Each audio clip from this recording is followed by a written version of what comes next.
Oh, we're back, baby! Welcome in, ladies and gentlemen.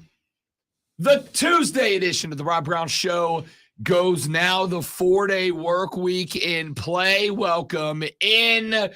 Good to have you back. Good to be back.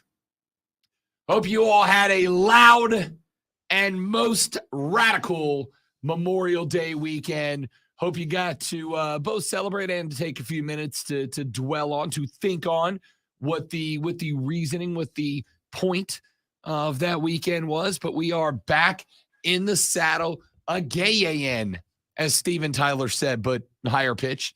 I am Rob Brown.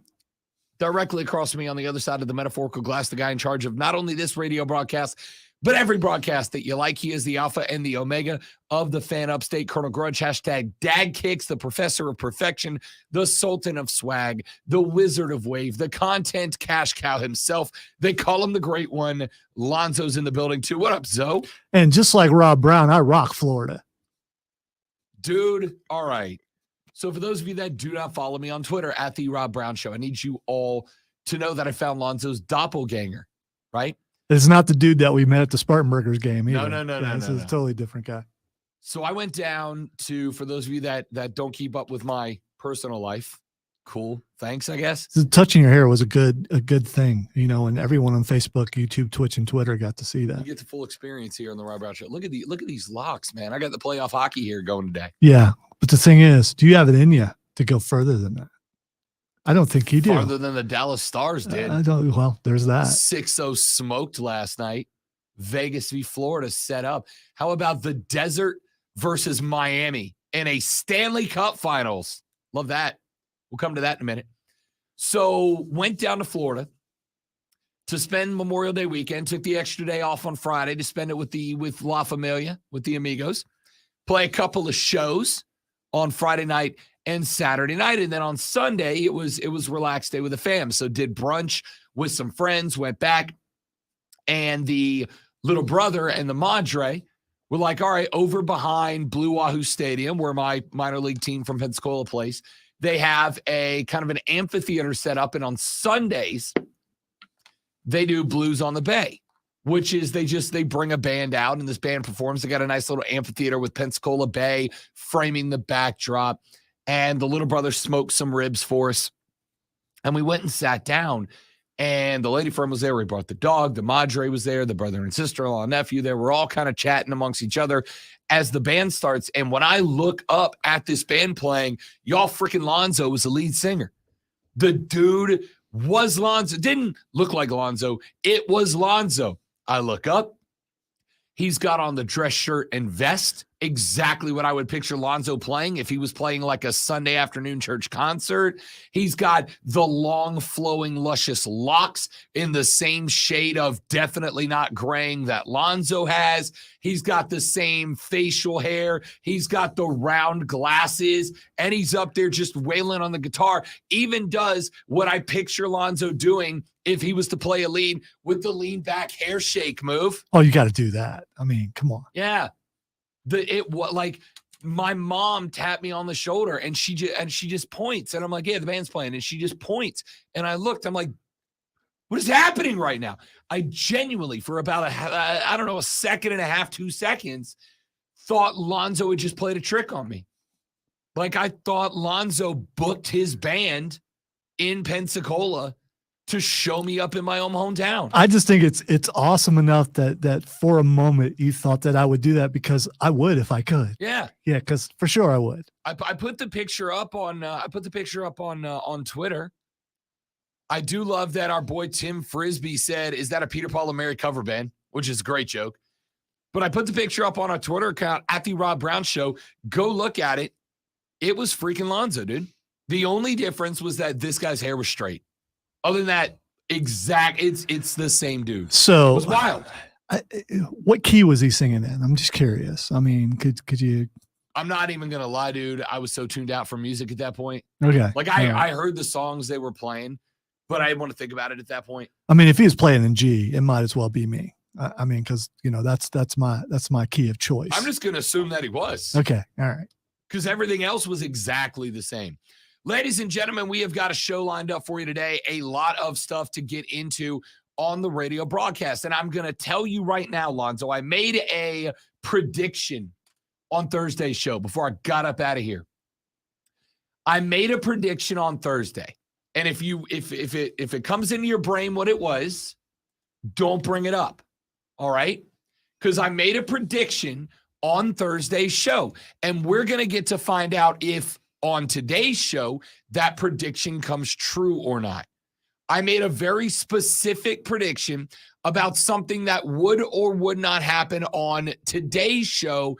And we are going to find out if I was right or if I was wrong. I'm not going to tell you what it was because that'll skew the results. But I made a prediction on Thursday. We got a text that led me to make a prediction, and we are going to find out if it was right or wrong today. All right? So just stay tuned for that. I will tell you at probably the start of the third hour of the show. I lied. Second segment of the third hour of the show. I will tell you if my prediction was right or wrong. So stay tuned for that. We got a lot of stuff we need to get into on the radio broadcast. Over in the NBA, we had on Sunday night a wild ending to the Celtics Heat game. 3 seconds, man. You can't leave someone 3 seconds. Yeah. Yeah, the inbounds from the C's leads to a missed jumper and then a Derek White putback, and the Celtics win game 6. They get the opportunity to become the first team in 151 tries to come back from down 3-0 and win a series. Last night, they took it back to Boston. They got out on the parquet? Parakeet? Parakeet, yeah. The parakeet. No, I think it's the parakeet. Yeah, I think that's what it is. The parquet hardwood in Beantown, and Boston laid a turd on midcourt. It's a place for losers. Oh man. Yes. We were watching the game. It was Saturday night, actually, when Miami should have won. And my wife's, after Jimmy Butler hits the free throw, she's like, "It's over, right?" I was like, "No, there's 3 seconds." And she's like, 3. I was like, "Yeah, that's a lot in the NBA." That put back, man, it's just like, are you serious? I was all excited thinking they won. And then last night, they just whooped that butt. That's what they did. Let me tell you. It's like the Celtics thought they lost Saturday.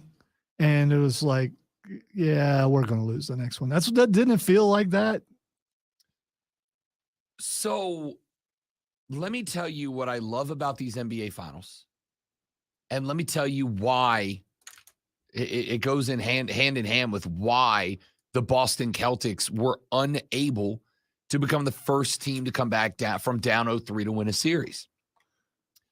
You know what I love about this Denver v. Miami NBA Finals? Aside from the fact that it is the one combination that the NBA definitely did not want, right? Adam Silver was freaking out about this. I promise you, there wasn't a bigger Boston Celtics fan in America last night than Adam Silver. The NBA did not want this finals matchup at all. Let me tell you why I love this finals matchup. For the Miami Heat, Lonzo, ready? List all the superstars on the Miami Heat team. Who are they? All the superstars for the Heat. All right, so it depends on if you consider him a superstar, and that would be, I'm going to go Kevin Love first just because that's why I want to see him win. No one else does, but keep going. Yeah, well, no, there are other people who know that he's a former NBA champion. I mean, got a big superstar. Contract in Cleveland. Jimmy Butler, Bam, Adebayo. First time I attempted that on the air. I think I did pretty well. You nailed it. That's pretty solid. That's it. That other white dude. Yeah, that other white dude. Was it Robinson or something like that? Duncan. Yeah, that dude. Yeah, so legit. Oh, you look at that guy and go superstar for sure. The list of superstars on the Heat begins and ends with Jimmy Butler. Here's what I'm gonna go. The biggest superstar on the Miami Heat is Eric Spoelstra. Correct. And we're coming to that next because you nailed it. The biggest superstar for the Miami Heat is Jimmy Butler. The next superstar is Eric Spoelstra. In fact, I would even go so far as to say, as Spo is going to his 6th NBA Finals, a sentence that very few coaches in history can say, the list of superstars is Eric Spoelstra, then Jimmy Butler. But we'll come to that in a minute. On the flip side, name me the bona fide superstars for the Denver Nuggets. Jokic. And I would argue Jamal Murray, right?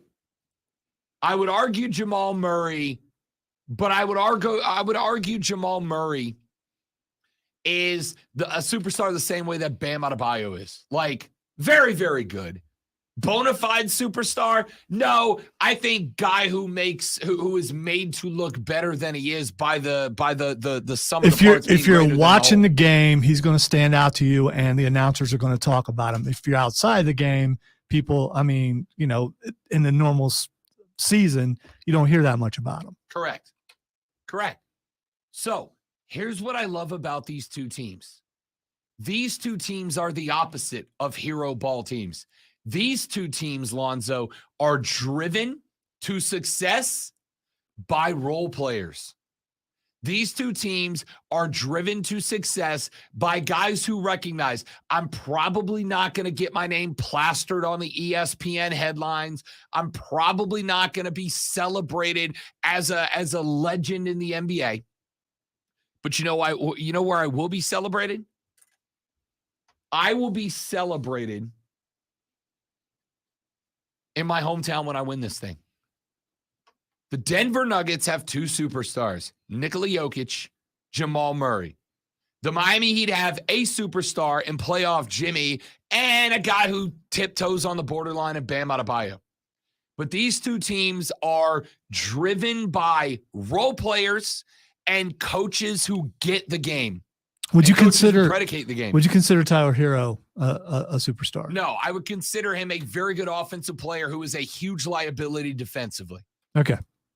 I would consider him a guy who is usually going to be like +7 in the plus-minus department because he's going to get you a lot, but he's going to give up a lot as well.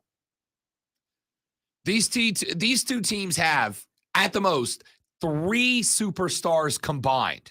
Jokic, Murray, buckets. Maybe if you fight me, you could get Bam Adebayo on that list and get it up to 4. But I don't think most NBA fans are going to say Bam Adebayo is a bona fide star. These two teams are thriving on role players successfully playing their roles. These two teams are thriving on a pair of coaches who understand it, who get it, who put the tactics down the way that their teams are best at running it. Michael Malone has said a number of times, there are spots where I tell Nikola Jokic, run the offense that fits what you see out there, right? I don't need to be the only dude that grabs the clipboard and goes, they're doing this, so run this. Who better to understand that than the guy that's on the floor seeing the defense that they're running, right? On the flip side, Eric Spoelstra lost the big 3 a number of years ago, and everybody assumed Eric Spoelstra would be lost to the annals of NBA history. And instead, the small market Miami Heat find themselves in their 6th NBA Finals under Coach Spo. He loves, he knows, he gets. He is an excellent coach, and you're seeing the benefits of that in Miami.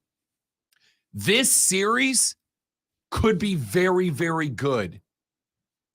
But the Denver Nuggets open this series, Lonzo, -360 on the betting line. The Nuggets are -360 on the betting line. They are better than 3-1 to win the, They are 3-1 long shots to win the NBA Finals. You got to bet 360 to win a hundo for the Heat to win for the Nuggets to win the NBA Finals. The Heat are like plus 280. You bet 100, you win 280 back. Vegas is skewing this thing hard, but I also have to point out this is the same Las Vegas. And again, you guys know I'm a betting guy. You know that when I'm trying to make predictions, the first place I go is Las Vegas and their betting lines. But let us not forget, this is the same Las Vegas that after Miami beat Boston in game 1, favored Boston in game 2, which Miami won. After Miami won game 2, favored Boston in game 3, which Miami won.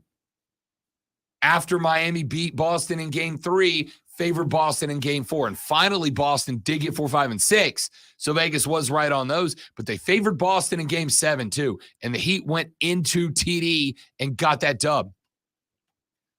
I am not convinced that Denver's going to run away with this series, but I am convinced Denver's going to win it.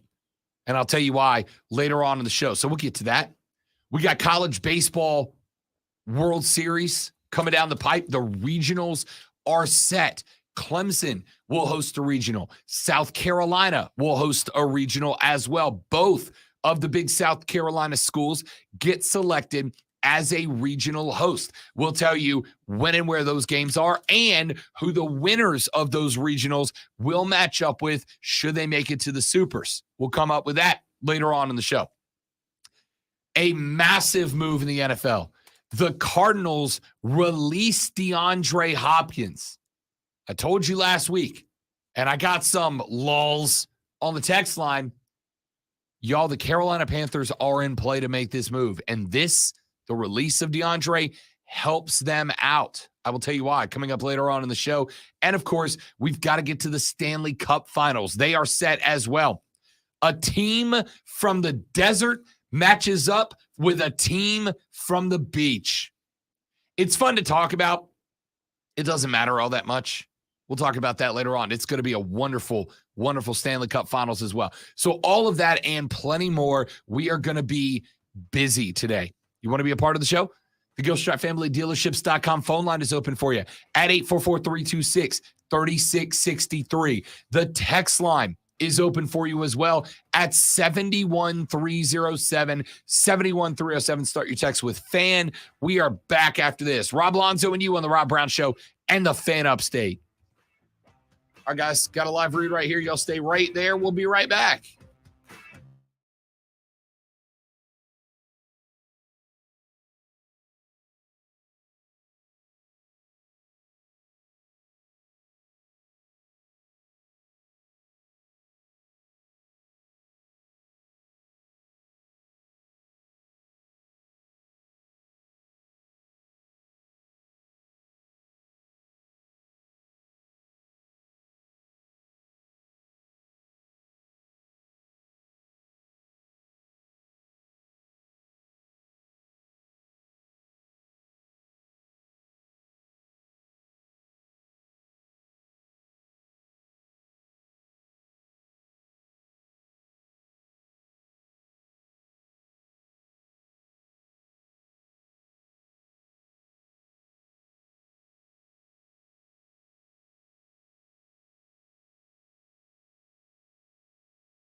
All right, so Steven, I would love to be on that statue, but there will be people up at midnight playing the game, trying to hit 100. And we're talking. Steven says, "Oh, will your name be on one of 1,000 on the statue soon?" So Diablo just put out a thing where if you are one of the first 1,000 people to make it to the level cap, you'll be put on a statue. And the thing is, I am on vacation next week. And so I could, go to bed early and get up at midnight and jump on the game and try to play. But there's also this thing that if you buy the higher package for the game, you get on a few days before. So you'd have to do that. And I don't know. Like I said, I'll be on vacation. So what it is, Diablo 4, if you are one of the first 1,000 people to make it to the level cap, you get put on a statue. Oh, really? Yes. So, I mean, it's pretty cool, but at the same time, I mean, it's been a long time since I got up at midnight to play something, and I could do it because I'm on vacation, but I don't know. And Kevin, my hair doesn't look like bacon. It looks like luscious beauty. Luscious.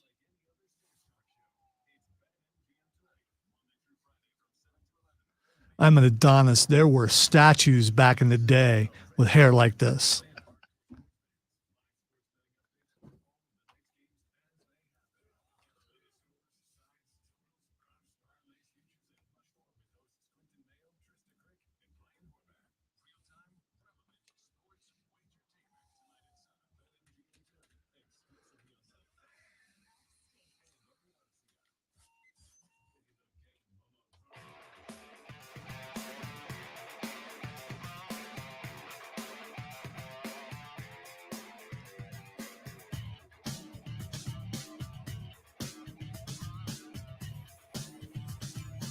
The Rob Brown Show is on your radio. It is the Fan Upstate, ladies and gentlemen. Can I, just a minute, talk a little more basketball?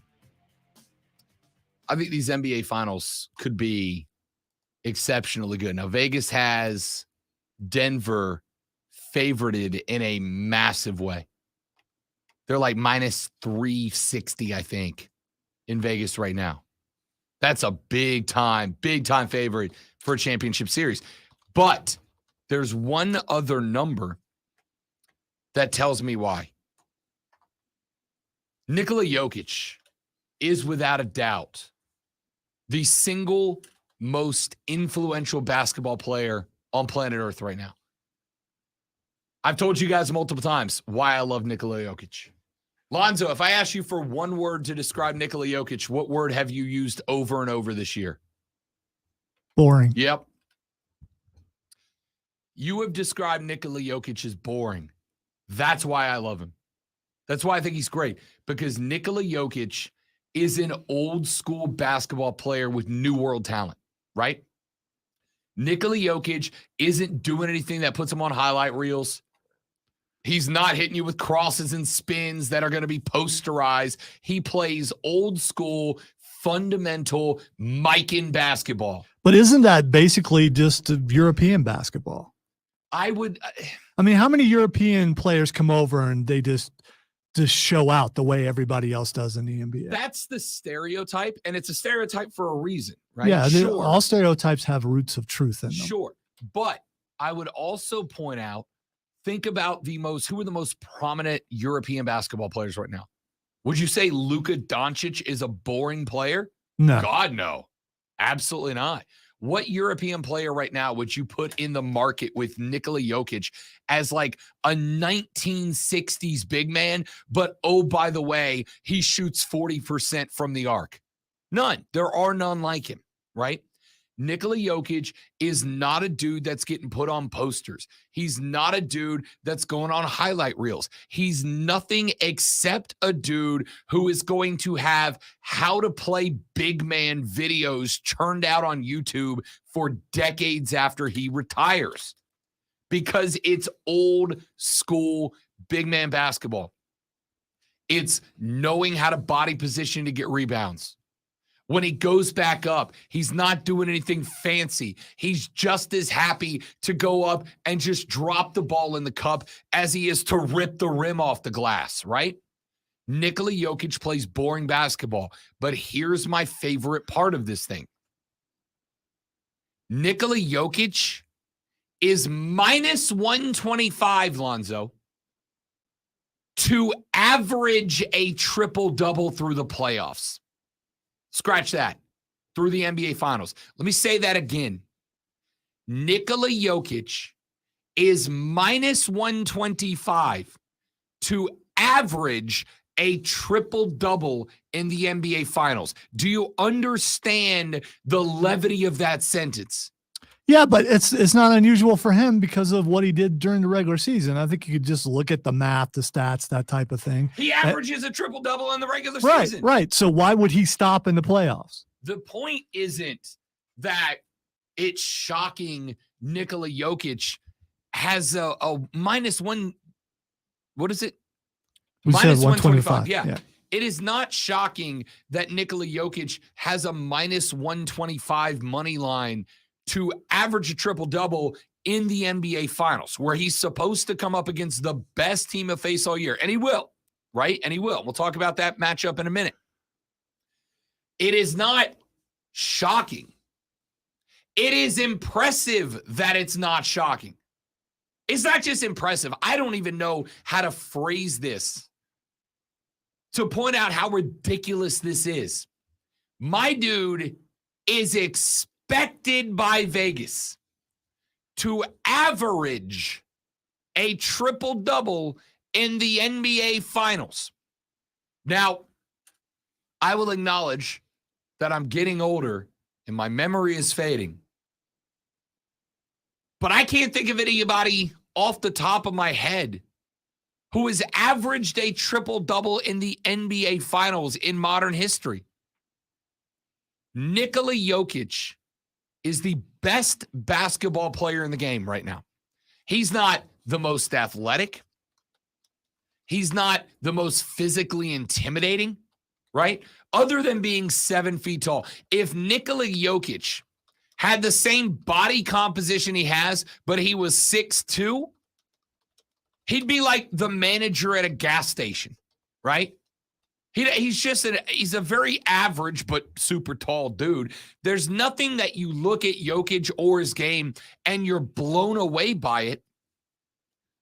But he's expected to average a triple-double in the NBA Sorry, I keep saying playoffs. In the NBA Finals. That is where the best players are supposed to face their most difficult competition. And Nikola Jokic is expected to average a triple-double. I'm just going to say this. If you're one of those old hat basketball fans who loves to go on and on and on and on and on and on and on and on and on and on and complain about how the new school guys are soft and the new school guys are all sizzle and no steak and the new school guys are ruining basketball because they're not banging the boards like your heroes did back in the day, then you are a Nikola Jokic fan because that's all the guy does. He uses body position. He gets second opportunities. He wipes the glass. And when you inevitably collapse to limit him, he becomes an assist machine as well. All right. So I looked it up. And if this thing is accurate or not, there's only been, looks like 5 players, well, 4 technically, to average a triple-double in the playoffs. 1962, Oscar Robertson. A GOAT. 2007, Jason Kidd. Okay. 2017 and 2021. Russell Westbrook, and now Nikola Jokic. And these are the playoffs entirely? Because I would wonder. This is just in the playoffs. Yeah. So overall playoffs. This is including divisional round, divisional semis, or conference semis. And they do have a asterisk whatever for Jokic because it's season in progress. Sure. So far he's done that. Sure. The only thing that's going to keep Nikola Jokic from averaging a triple-double in the NBA Finals is an injury, right? Him getting hurt. That's the only thing that's going to keep him from doing it. And back in the day, Westbrook was pretty good. He's never been great, but he's good enough to do that because of the other stuff He's he always was been able to do. very good. He's just never broken into that upper echelon of guy that can carry that. There's guys that can carry that. There's guys you build around, LeBron, Giannis, Jokic. Then there are guys that are the key pieces you build with. Those are the Russell Westbrooks of the world. Those are the James Hardens of the world. Nikola Jokic, though, is a dude that you build around. And the fact that he is minus money to average a triple-double in the NBA Finals, again, I don't think I can put into words how freaking incredible that is. But all I'm going to say is this, and then we'll run to a break. If you're an old hat NBA guy who longs for the days of Dr. J and George Mikan, if you're an old hat NBA guy who thinks the new school NBA is too soft and too much sizzle and not enough steak, if you're one of those cats and you're not watching Nikola Jokic, it's on you, dude, because this guy is the model of old school, hard hat, blue collar, lunch pail, get in there, get dirty, get physical, get hurt, rub some dirt on it, tape it up, and do it again basketball. There's a lot of players that I've said we're lucky to get to watch this guy play. We are lucky to get to watch LeBron play. We are lucky to get to watch Giannis Antetokounmpo play. There's a few of those guys. We are lucky not just to get to watch Nikola Jokic play. We are lucky to see Nikola Jokic at this moment in time because he's doing something that I don't think Shaq would have been able to do in his prime.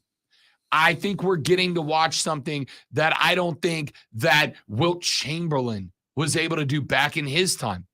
And that is to be not just the most dominant force in an NBA Finals, but a dominant force for which there is no answer. If you want to crowd the paint and force Jokic to have to work around more bodies, that's fine. He can throw assists out from underneath the rim unlike any big man ever, in my opinion. You want to stretch it out? You want to take Jamal Murray out of the game and create a situation where Nikola Jokic has to hoist the team on his shoulders underneath the glass? Hell yeah, he can do that too. Nikola Jokic is a treasure in basketball history. He's that good. Playoff Jimmy is great. But as the C's pointed out in games predominantly 4 or 5 and 6, even playoff Jimmy can be limited and it can force other guys to have to make up the slack. And in a couple of games, Miami wasn't able to do that. In fact, I would go so far as to say that if Jason Tatum doesn't bust his ankle early in that game last night, the Boston Celtics are playing for an NBA Finals today. The Heat got that dub because the Heat got that dub because Jason Tatum got hurt. Nikola Jokic can only be beat by himself, by his own body. There is no one in the NBA that can defend every aspect that Nikola Jokic puts on the floor. If you are not watching this NBA Finals, I am telling you, you are missing out on watching one of the best 5 guys to ever play the sport of basketball, but he's so boring. He's so fundamentally good that it makes him boring, and he's so boring that none of the highlight films are about him, which means that the folks covering these NBA Finals for ESPN and Fox and CBS, they don't want to talk about him because he's so boring. Why do you think that Michael Malone, Chuck Barkley pointed it out, why do you think that after the Nuggets put away the Lake Show, everybody wanted to talk about LeBron? It's because the Nuggets are carried by an incredibly boring basketball player. There's no controversy around Nikola Jokic. There's no drama around Jokic. Hell, they tried to drum up controversy this weekend, Lonzo, by hanging on Jokic saying that, quote, social media is a waste of time, end quote. And everybody popped off. Well, you don't communicate with the fans. You're not doing this. You're not committing. And The guy's about to win an NBA Finals and average a triple-double in the process. The only controversy there is about Nikola Jokic is that there is no controversy around Nikola Jokic, and it is driving the big-time media insane because they thrive on controversy. Their product is controversy. Turn on any debate show right now. If we were to scroll through, the controversy right now we're hanging on this morning, though, is does Boston win that series if Jason Tatum doesn't get hurt? Which is fine. It's fair. I don't think they do. I think Boston wins that series if Tatum is healthy in Game 7. But the point is, these media shows are driven by controversy. Why do you think that the Nuggets haven't played basketball since May 22nd? Lonzo, you've been keeping track. When's the last Nuggets story you heard? A team that put away their conference 8 days ago. What's the last Nuggets story you heard? I don't recall. This one. Yeah. This one. And why is that? Because nobody's whipping out firearms up in the club. Nobody's kind of hinting about retirement. Nobody's talking about off-season free agency, demanding trades, headbutting with their coach in public. Nobody in Denver's doing that. Denver went out, did the work, finished off the Lakers, and then flew back to Denver and started practicing. No controversy, no drama, no nothing. They're a boring team, but that's also why they're in the NBA Finals. Nikola Jokic gives you nothing to debate. What is there to debate about Nikola Jokic? The dude's averaging a triple-double. You can't ask if he's good enough to win the finals. Clearly he is. You can't ask about his off-the-court drama because there is none. All you can do is talk about what he's done on the floor. And what he's done on the floor has been incredible and incredibly boring in the best possible way. That's why I love this team. That's why I love this cat. And that's why I'm leaning. Texter says he did push the Suns owner. Sure. You're right. Matasheba. But he pushed the Suns owner when? After the Suns owner tried to scramble to grab the ball and play keep away with him. And, oh, by the way, I don't think Nikola Jokic knows who the owner of the Suns is. But what did he do? He does now. He didn't at the time. I don't think he knew. But if you missed it, what did Nikola Jokic do right before tip the very next game? Did anybody pay attention to that? No. Nikola Jokic came out, he grabbed a basketball, he walked over to Matasheba, he shook his hand, he handed him the basketball as a joke, he laughed with him, and then he went back over to his huddle. He squashed the fake beef that didn't exist. And Asheba came out and was like, no, dude, I got no problem with that guy. We're fine. It was a heat of the moment thing. He came over, he apologized, I apologized, he handed me a basketball, he went out and he balled out. He squashed non-existent drama to keep drama from impacting his team. I love this guy. Not only do I love this guy, but you should love this guy too. The only reason you don't love this guy is if you think the NBA should be the And One mixtape tour. If you think basketball should be basketball, Nikola Jokic should be your favorite player in basketball right now because he's that guy. And I love it. Let's take a break. We'll come back. We'll wrap up hour number 1. We got more shooty hoops we can talk about. We got to get some college baseball up in here on the radio broadcast. DeAndre Hopkins released by the Arizona Cardinals. Could he end up in Charlotte? We'll talk about that and a major scheduling story out of the Southeastern Conference we have to talk about as well. My name is Rob Brown. Lonzo's on the ones and twos. You're listening to The Rob Brown Show on the Fan Upstate.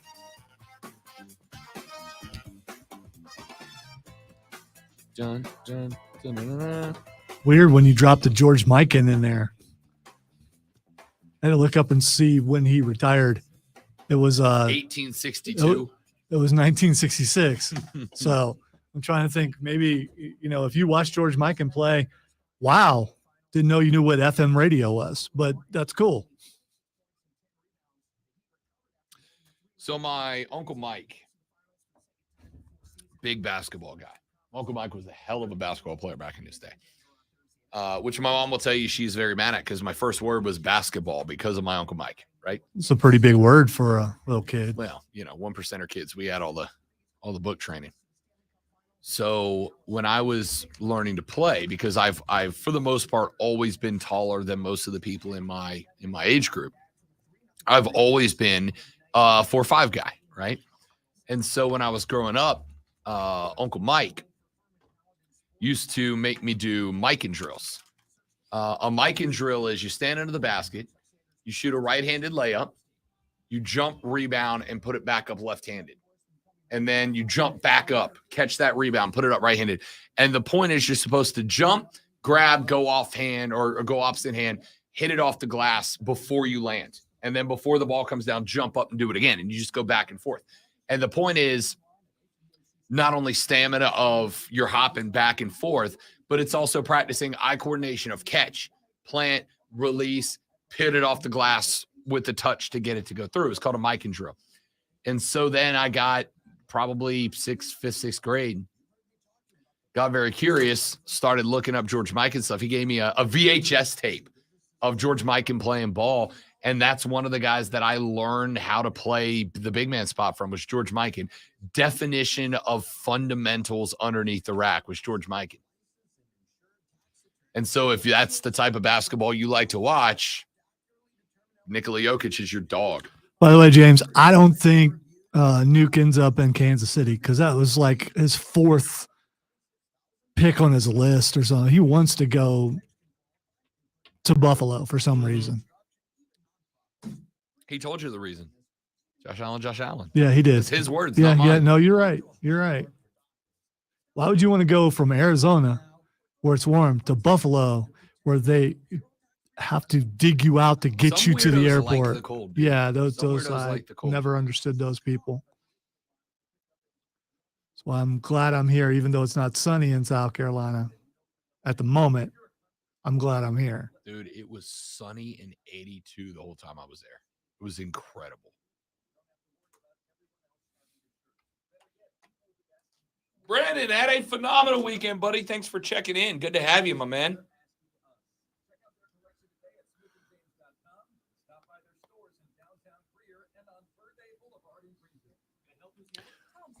So I went to a local restaurant Saturday, and the owner come out and talked to me. And he's like, "If I'd have saw you, I'd have told them to make you wait." I was like, I told Karen, no, because that whole deal about that place not letting me in because he was in that conversation on Facebook. And so I told Cameron before he walked in, I was like, watch him make me wait. And he didn't see me when I first came in, or he would have done that. I told him, I was like, I'd have laughed. It would have been hilarious. Yeah, a long conversation about that, though. It was pretty cool.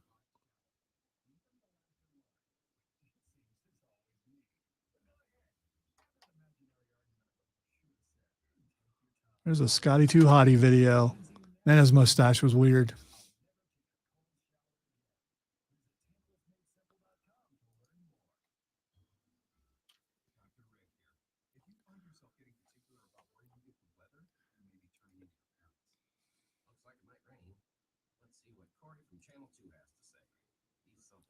I'm finding myself muting stuff on Twitter because if you watch one video and then suddenly 10,000 videos from that thing shows up.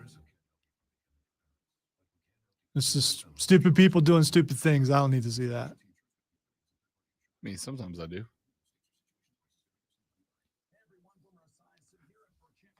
Trying to work here. I'm looking for breaking news. I don't need to see all that.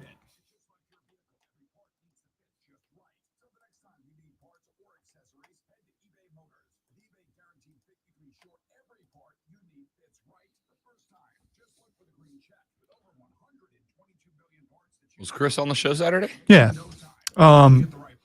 Because I gave two people off and didn't realize it. I was like, hey, Chris, you want to come on? He's like, well, let me check. And yeah, and then he came on. It was good.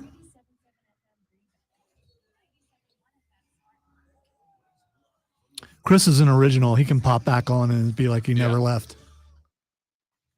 Good to be good.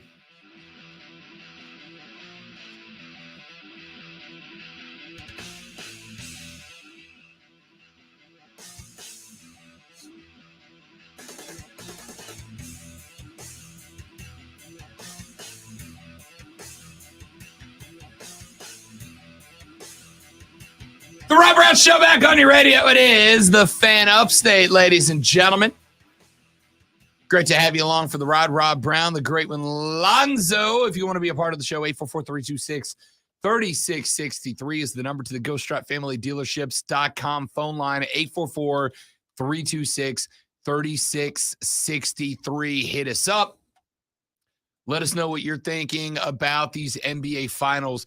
Last thing I'll say, and then we'll get away from that for just a little while. Let's go with this. I love this finals for a lot of different reasons. The primary reason, we talked a lot about Nikola Jokic and the fact that he's an old school basketball player. Nothing fancy. It's all steak, no sizzle, right? Get under there, bang off the glass, make your money, go home, stay out of trouble, yada, yada, yada. Love it. Love it. But that's what I like about the Miami Heat too, right? The Miami Heat are kind of the same way. They know, we know, everybody knows what playoff Jimmy is. We know what he is. We know who he is. We know what he does. And nobody on the Miami Heat gets in the way of that. But what the Miami Heat do is they understand the weaknesses of the teams that they are lined up against, and they take full advantage. Last night, go back to last night, Game 7 against the Boston Celtics. Now, like I pointed out, Jason Tatum rolled his ankle early in the game. Found out afterwards it was a low-level sprain. Is that game different if Jason Tatum's 100% deep in the game? I don't know. Miami did pull away late. So maybe it's a close contest. Who knows who wins?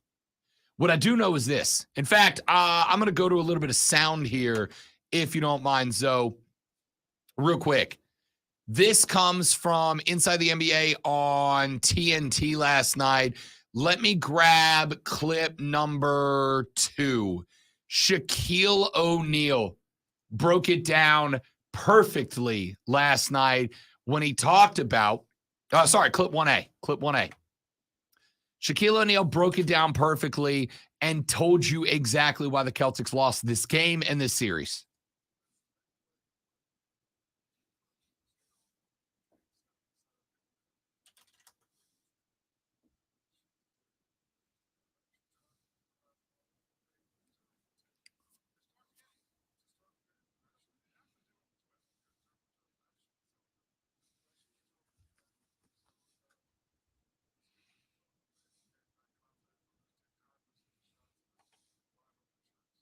That's it.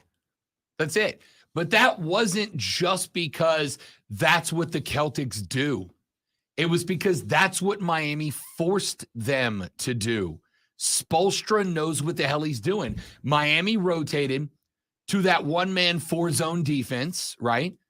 Whoever it was that was the hot hand, they would lock up outside, and then they ran to the spread zone underneath so that if you want to score, you have to score. We're not going to let you move the ball all over the floor. You're going to have to drive, penetrate, kick, which is not the game the Boston Celtics want to play. That spread zone with locking down whoever had the hot hand forced the Boston Celtics to revert back to what they've done in their unsuccessful games so far. That is, play hero ball. Jason Tatum, with a bum ankle, could not be the hero. So everybody else tried to be. White tried to be, Brown tried to be, Smart tried to be, Horford tried to be. Everybody tried to be the hero, and nobody could. That is because of the Heat. Defensively, the Heat know what they're doing. The biggest problem they have in the NBA Finals is that offensively, so do the Nuggets, right? The Nuggets are not a team that relies on hero ball from Nikola Jokic.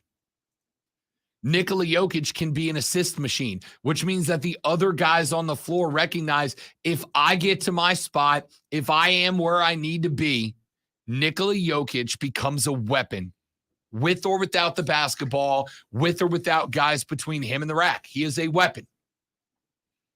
Boston did not have that with all the talent the Celtics had put together on that roster. Boston played ISO hero ball in the face of that Miami zone. Denver's not going to, which means that Miami is going to have to try to match basket for basket with arguably the most efficient offensive team in the league. Maybe they're not the most spectacular. Maybe they're not the highest scoring. Maybe not the team that you're going to be talking about for years and years and years in terms of offensive explosions, but the most efficient offense they've come up against all year versus the most disciplined defense in the Miami Heat. This series has the potential to be a 7-game wonder. It also has the potential for the Nuggets to put it away in 5. You got to lean on this one, Zoe? I know it's early. But you got to lean on this one? I know who I want to win, but probably Denver's probably going to win it. I want Miami to win, though. I want, listen, I'm really in a tough spot emotionally because on one hand, I love playoff Jimmy Buckets, and he deserves to be rewarded for being playoff Jimmy. But Nikola Jokic deserves a title to put after what happened to him in the MVP this year, getting screwed because of a bunch of away from basketball BS. Do you want to sweep though? I mean the playoff. No, I want a 7-gamer that comes down to the last second of the series. The playoffs overall have been very entertaining. Hell yeah, and not that many blowouts. So that's what I want, and that's how Denver plays. They don't really blow people out. They just stay 5 or 6 ahead of them and win the game that way. So Denver's happy to put up 72 in the first half and then 20 in the second half, if that's what it takes, right? But again, I think that's kind of the fun. You know, if the Heat are going to win, Jimmy Buckets has got to go get you 40 a game. The Nuggets would be perfectly happy for these games to end 75-72. I mean, I'm interested to see how it plays out. I'm leaning Denver. All right. 1 hour in the books. We put the NBA finals discussion to bed for now. We got a couple of days until we get to the end of it. So hang tight for that.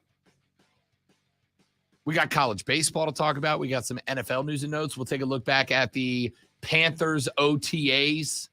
Week 1 of the books. Do we have a QB1 yet? Yeah, but we got to debate it. All right. He's Alonzo. I'm Rob. You're listening to The Rob Brown Show. You're listening, ladies and gentlemen, to The Fan Upstate.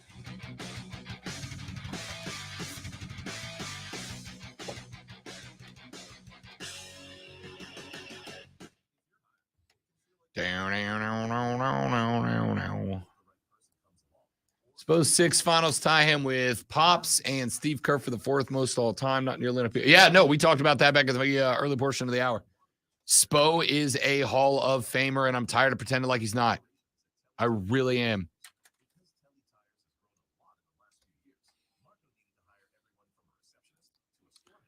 So like we discussed last week, it goes against the narrative that the only reason why he won those was the big 3 playoffs was because of LeBron, Bosh, and Wade. You is correct.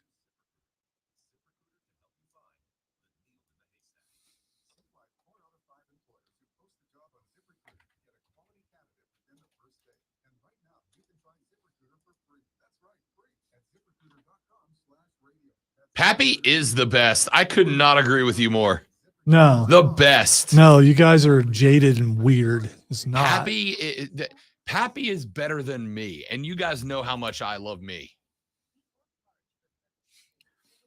You guys can't possibly put yourself into my shoes. Even if I thought that, I cannot say that. I cannot encourage that because in the end, there are places that person goes that makes me uncomfortable in 2 ways. 1, because of the station, and 2, because it's my child. And there are some things you just don't want your. If me and Cam did a Pappy and Rob unscripted podcast, would you listen to it? No, I would not. I would not. Pappy and Rob uncensored. I think it would be the greatest podcast.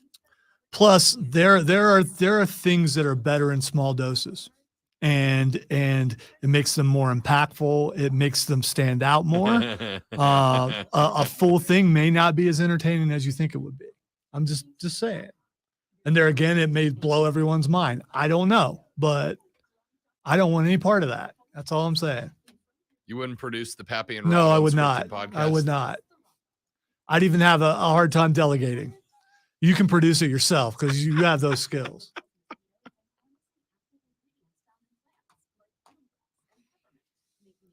Actually, I think Chris would come out of retirement for that. Producer retirement. Happy Robin Chris the pod. Yeah, you don't. You don't know what I want. You No. don't know me. Good luck talking You on don't that know one. me. No, good luck talking on that one. That's all I'm saying.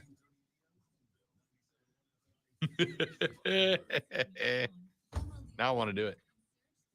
Yeah, I don't really want that to happen, but you know, whatever. It's not like I could stop it.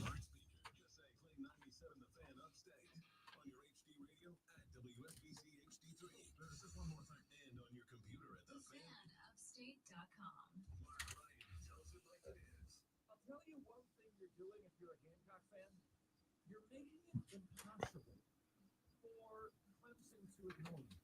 There was a Clemson excuse for everything that's happened here. Well, I don't know. South Carolina's recruiting class last year, number 25, looked pretty good.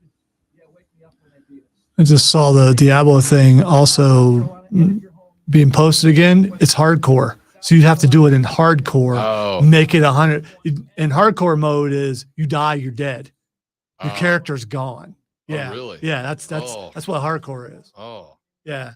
So there's no making that dumb mistake walking in to I could take these guys. Boom, you're done. Your character's done. Woof. Woof. I'm not that guy. That takes the fun out of it for me. I guess for some people it'd make it more fun because there's more at stake, but Skrilla, welcome in, my guy. Good to have you, buddy. As always.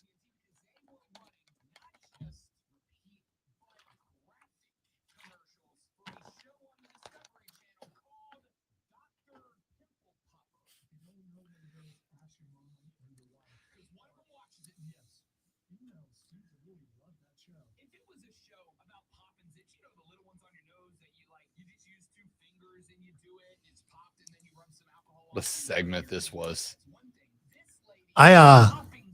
Yesterday someone was watching something in my car as we went out and got some lunch and went out shopping and stuff like that. I was like, no, that will not play in this car. And as she pointed out, my name's on this car too. I was like, yeah, I have very few rules. That's will not play in this car where I cannot get away from it. Yeah. You're messing with my music. We're 5 minutes from home. It's still going to be there. You can watch it when you get home and I'll go in another room. What is wrong with you people? It's a weird addiction. It really is.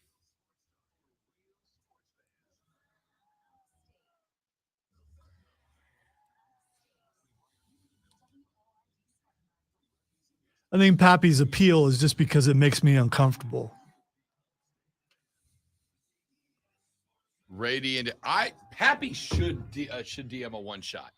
Cameron DMs stuff all the time, so it's not like he's not capable. A radiant. Oh, do you know how bad that will be for the people playing? Amazing. I'm not against. All right, I'm not against that. I'm texting him later. I'm not against I'm that. texting him. I want to play an episode. I'm bringing Andre to the table in a Pappy one shot.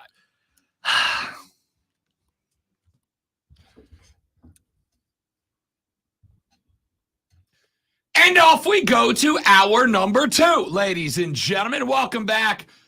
The Rob Brown Show is on your radio. This is the Fan Upstate. I am Rob, the Great One Lonzo, on the other side of the metaphorical glass, working the ones and twos today.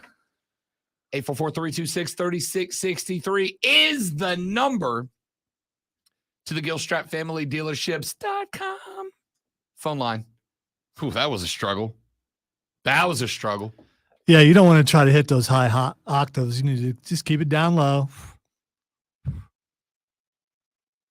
You know, I was just fine singing all the country music songs on Saturday, but when we got down to the end, it was time to hit that old AC/DC. Were you singing the country songs in that octave, right? I mean, No. were you down in that key? No, I sing them right about here. Okay. Well, I guess I was wrong.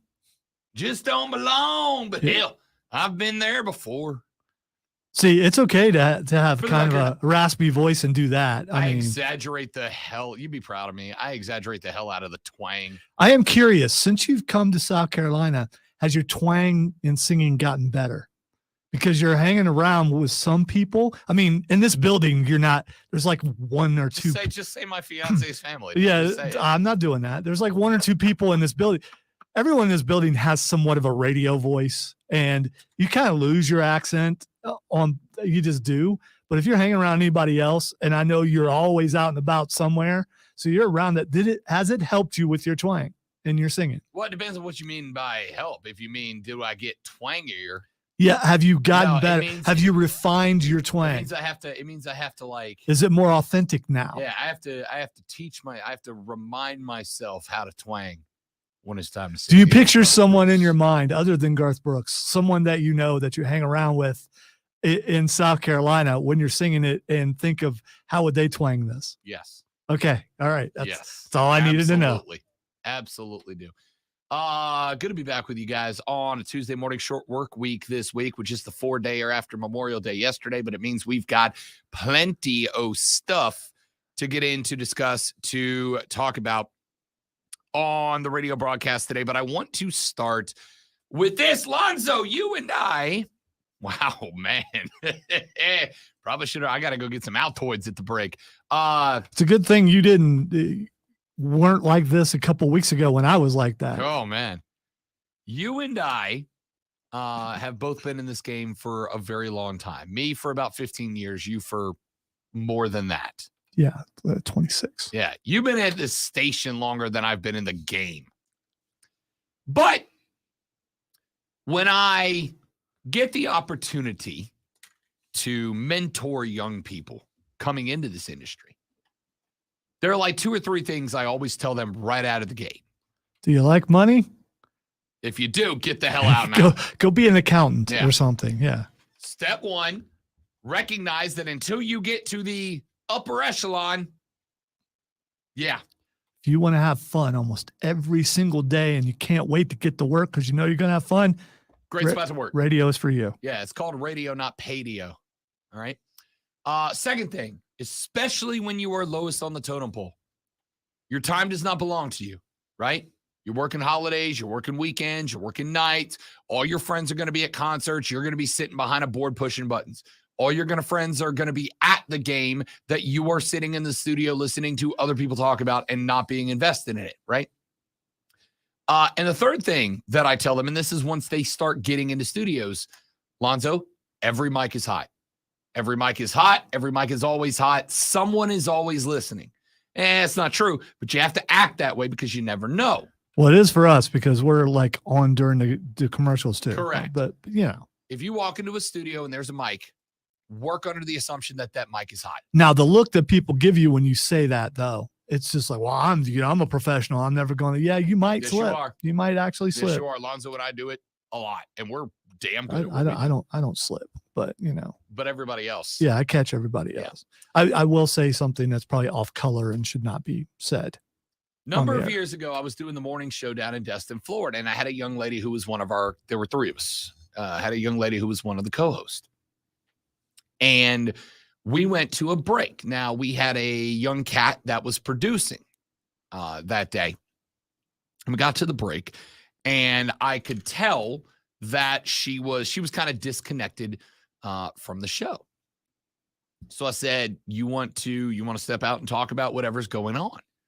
And she's like, I'm pregnant. And I was like, oh. And she goes, yeah. And I haven't told my husband. And I was like, oh, well, are you telling him today? And she's like, I don't know. And I said, oh, why? And she goes, because I think I'm going to leave him. I think I'm getting a divorce. I don't think I want to raise a child with him. I think I'm out. Well, young hotshot college producer did not turn the studio mic off. And guess who just happened to be listening to the show that morning? The husband. So, of course, he shows up to the studio about 10 minutes later in a white-hot rage. Also displaying exactly why she was going to leave him. But the point is, he showed up furious. We had to basically lock down the entire studio because he was trying to break the glass doors to get in. It was a big problem. Lesson learned for a young Rob Brown. Every mic's hot. Don't say anything in the studio that you wouldn't scream out on the side of a road. Yeah, somewhere. but did the producer learn his lesson? Oh, the producer didn't work there anymore. Okay, I was curious about that. Yeah, okay. Yeah, ordinarily, that's a mistake you get lucky with because most hosts follow the every mic is hot rule. And so when we get off the air, we just go, oh, man, what a terrible segment. And we're not going to say anything like that. But he got into a world of trouble for that. Point is, every mic is hot. Let me go to clip 3 here, if you don't mind, please, Lonzo. This comes from a Major League Baseball game that took place over the weekend. The Los Angeles Angels of Anaheim were taking on the Miami Marlins of Miami on Saturday. We are in the 10th inning. The Marlins are up 5-4. The bases are loaded. There is one out. The Angels appeared to catch a lucky break. Marlins catcher Jacob Stallings hit a soft grounder that turned into a 1-2-3 double play. That doesn't happen very often. The ball goes back to the pitcher. He flips it back to the catcher for the force out at home, who then throws it over to the first baseman for the force out at first. That's the double play there. That is until the television showed the replay and showed that Angels catcher Matt Face did not have his foot on home plate when he caught the ball. That runner was safe and a run should have been plated. Well, the call was made at home by C.B. Buckner. For those of you who know the name C.B. Buckner, he's an MLB umpire. And what do we always say about MLB umpires whose name we know, Lonzo? We know their name. It's not for a good reason. That is correct. The greatest umpire in the MLB history is a guy that you don't know because we never said his name, and we shouldn't have. The only place an MLB umpire's name should ever be is on the score sheet for that game. It should never be in the news, should never be on ESPN, should never be in my mouth, all right? Should never be said. But we all know Angel Hernandez, and we all know C.B. Buckner. And C.B. Buckner missed the call, a call that was very obvious because of the whole, his foot has to be on the base for it to be an out thing, and it most definitively was not. Now, that missed call is awkward enough. Miami then, of course, as they are allowed to do, called for the challenge. And they started showing the replays on television. And very clearly, Face's foot was not on home plate. So then they had the crew chief of the umpiring crew jump on the mic. His name was Jeff Nelson. Nelson was the crew chief. C.B. Buckner was in the house, was at home plate. Nelson goes to announce that the Miami Marlins were challenging the play, Lonzo, and it sounded like this.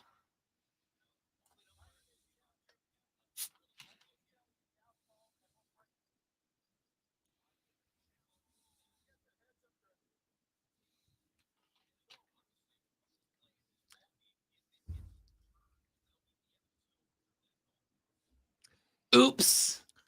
So did the announcer not hear that, or because he didn't miss a beat, he just kept going. He like 100% was like, nope, everything's fine. Everything's fine here. Everything's fine here. How are you? Dad didn't like that conversation anyway. I get the reference. Thank you. Jeff Nelson announces to the stadium that the Miami Marlins are challenging the call at the plate. And by the way, correctly so. And then, after thinking he had turned his stadium mic off, which he did not, then announced to the entire stadium that he believed the Miami Marlins had their heads up their boops. They didn't, Jeff. In fact, I would feel like the only person in that stadium who should have felt like their head was up their rectum was you.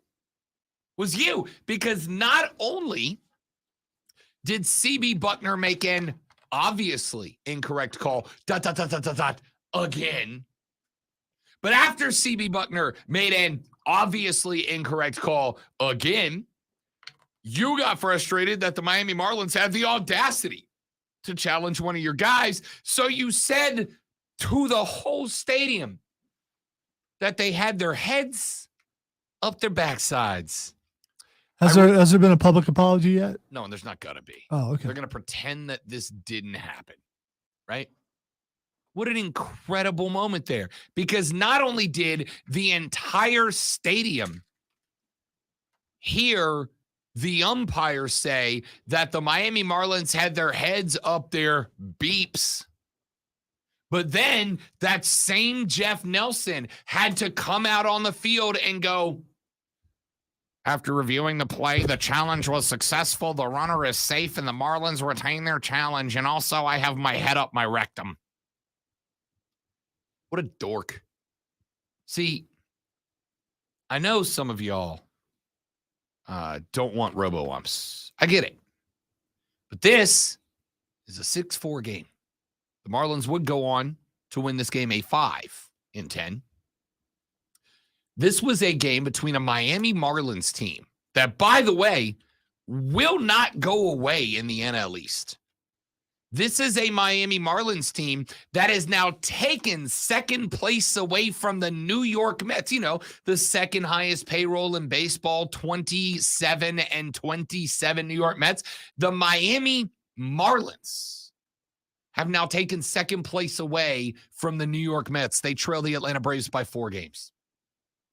The Miami Marlins. This game is one of those games that if we get down to the end of the season, and like I believe it will, this division could very well come down to a half a game. Nobody expects Miami to be in it, but what if they are?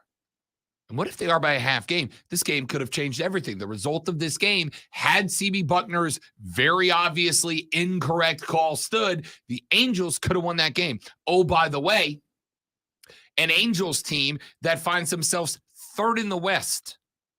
A win there would have moved them within 2 of the Astros for second place in that very contentious division. A division, by the way, where the Texas Rangers are somehow 34-19. I still think they're coming down to earth at some point. We'll talk about that probably on Bet for the Cycle, the nation's #1 syndicated baseball gambling show, which airs from noon to 4 on Saturdays, hosted by yours truly and Cody Decker. Another story, another time. The point here is that, yes, while there are 162 games, and while it feels like the season stretches on forever, every game does indeed matter. Does indeed matter. And this game could have ended not because the Angels were better than the Marlins or the Marlins were better than the Angels. This game could have ended because CB Buckner is bad at his job and showed it again. The foot has to be on the bag, CB. This is like day one of umpiring 101. Got to do better, my guy. You got to do better, dude. But you didn't. And then when Miami said, hey, you're bad at your job and we want to reverse the obviously incorrect call, you and your buddies got offended by that, got upset by that. Nah, not the right play, bro. This is why we want RoboUmps. And by we, I mean I, and definitely not Lonzo, but this is why we want RoboUmps. Because had that call not been replayable and reversible, that inning would have been over. And the Angels would have been that much closer to potentially winning that game. Instead, the Marlins would go on to play another run, give themselves a little room to breathe in the bottom. And they got the dub. A dub that, again, could be the difference between second in a wild card spot and not going to the playoffs at all. CB Buckner's bad at his job. The replay fixed it for him, and Jeff Nelson got all up in his feels about it, which is dumb. By the way, they're using RoboUmps up in Charlotte for the what's the team up there? The Charlotte Knights. They are using RoboUmps, Alonzo, Tuesdays through Thursdays. The games are fully automated. 0 complaints so far. No complaints. The ABS system is calling balls and strikes with about a 99% efficiency, as we assumed it would. The RoboUmps on the plates have been making the calls consistently, correctly. There's been no problems. There's been no downfall. And would you imagine that? No drama has taken place Tuesdays through Thursdays. But Friday, Saturdays, Sundays, and Mondays, when they're using the umps, plenty of problems. Wow, what a boring ballpark that probably is. Because I You hate can't- it when correct calls. Yeah, because you can't yell at the umpire. Hey, Blue, are you blind? Stuff like that. It's gone. So now it's just like it's like a golf crowd. I mean, because what do they have to do? They have no one to yell at, no one to. It's horrible. You're trying. They've done everything to make baseball more exciting, and people like you are trying to take it the opposite direction. If you only get your excitement from yelling at 4 specific people, there are people that like twice a there game, are people that really enjoy that. I don't care about them. Well, you should. I don't. You should, because they're what brings the excitement to baseball. Oh, yeah. Definitely not Aaron Judge cranking a pair of dingers and then stealing one at the end. That's boring. Yeah, I would rather have CB Buckner out there not realizing that a defensive player has to, touch the base for it to be an out. Well, I hope you get what you want. So, and hopefully I'm still here a couple years from now, so you can go, I really wanted this, and now I see maybe this isn't exactly what I wanted, because that's always fun when people get what they want and find out they didn't really want that. Turns out I am getting what I want, and it is still what I want. Yeah, we'll see. Joey B says the ego of the umpires and their refusal or reluctance to accept any kind of oversight is doing more to bring on RoboUmps than anything. You're not wrong. Half the push towards RoboUmps is to get people like CB Buckner off the damn social media. I am guessing, because I don't know, but you've actually refereed that they're schooled and told, hey, you have the final say. So you got to go out there with all confidence and make that call, because if you act wishy-washy at all, then people are going to think that you don't really know what you're doing. So I think you cannot be an umpire or referee without extreme confidence that what you're saying is right. Now, you can call it arrogance, or you can call it a mandate that's what you have to do. Lonzo, do you think I have an issue with confidence in this gig? We're not talking about this. I'm not. I'm just asking a question. I think you're comparing something totally different. If the boss come down and said, "Hey, I don't want you to show any weakness. I don't want you to show anything. I want you to come hard and never back down ever. And if you do, your job's in question." Correct. But then if I came in here and I said the S word on the radio, and then I went back there and I went, "Don't question me, Lonzo. Don't question me. I did everything perfect, and you know it." But see, that's going against the rule. That's different. You know that you're not allowed. He's out. That's the rule. You just went against the rule, CB Buckner. What I'm saying is, what some perceive as arrogance because you don't like that and you want something else is probably taught to umpires and referees. I don't know. Maybe some are listening, but I'm guessing that they are told, "Hey, you come with confidence. You make the call as you see it, and you stick to it." I mean, I don't want a guy going, "Well, I think it was a strike, maybe." We're going to go with that. It's a strike. Okay. Well, I think that was a first down. I know. You know what? Yeah, what I'd rather them just do is just decide that even if the call is wrong, screw you, I'm right. Yes, that's what I want. I love dudes that are like, no, screw you, I'm right. No, but you're wrong though. No, screw you, I'm right. Hey, well, just like with athletes who are pampered to a degree and they think that they're number one all the time, it's the same thing with an umpire or referee. They're told they're right all the time. Some of them are going to be arrogant about it, but other ones are doing it because that's how their job is supposed to be. No, you're wrong, I'm right. See how annoying that is? Well, the sad part is I hope you don't believe that. CB Buckner believes because everyone knows that I'm right. All right, let's run to a break. We'll come back here in just a minute. Got a few more things we need to get to. Christian McCaffrey says he believes the running back position is undervalued in the National Football League. He says there are some dudes playing that position that deserve more love than they're getting financially. Is he correct? I want to talk about that a little bit. Plus, coming up next, since we're in a baseball mood, Lonzo, I don't know if you know this or not. I can't stand Rob Manfred. And he's done it again. He's somehow, just when I thought he couldn't make it happen, he's made me dislike him even more. So more than Goodell? Yes. Oh. Uh-huh. Oh, can't wait to hear this. Uh-huh. Tell you about that when we come back on the Rob Brown Show on the Fan Upstate. That's not even sarcasm. Because Manfred is doing something that I don't think Goodell even has the stones to do. It's going to be a good segment. Stick around. I'm going to go pull a Seth Rollins and wet my hair.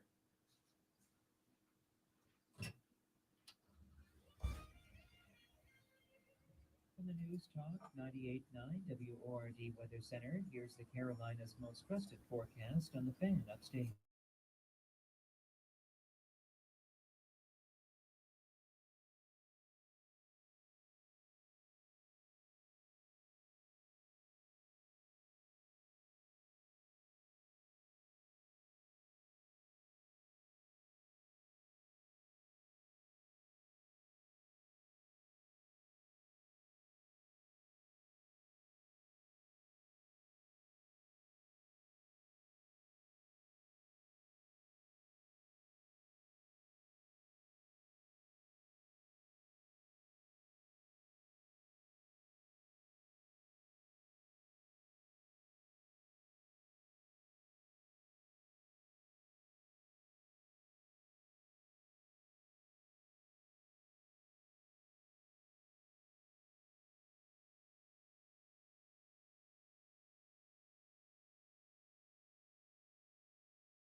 Skrilla, I will be on the play-by-play for the Liberty match. So yes, I will be there. I will try to come down and say hey to you fellas and ladies in the supporter section.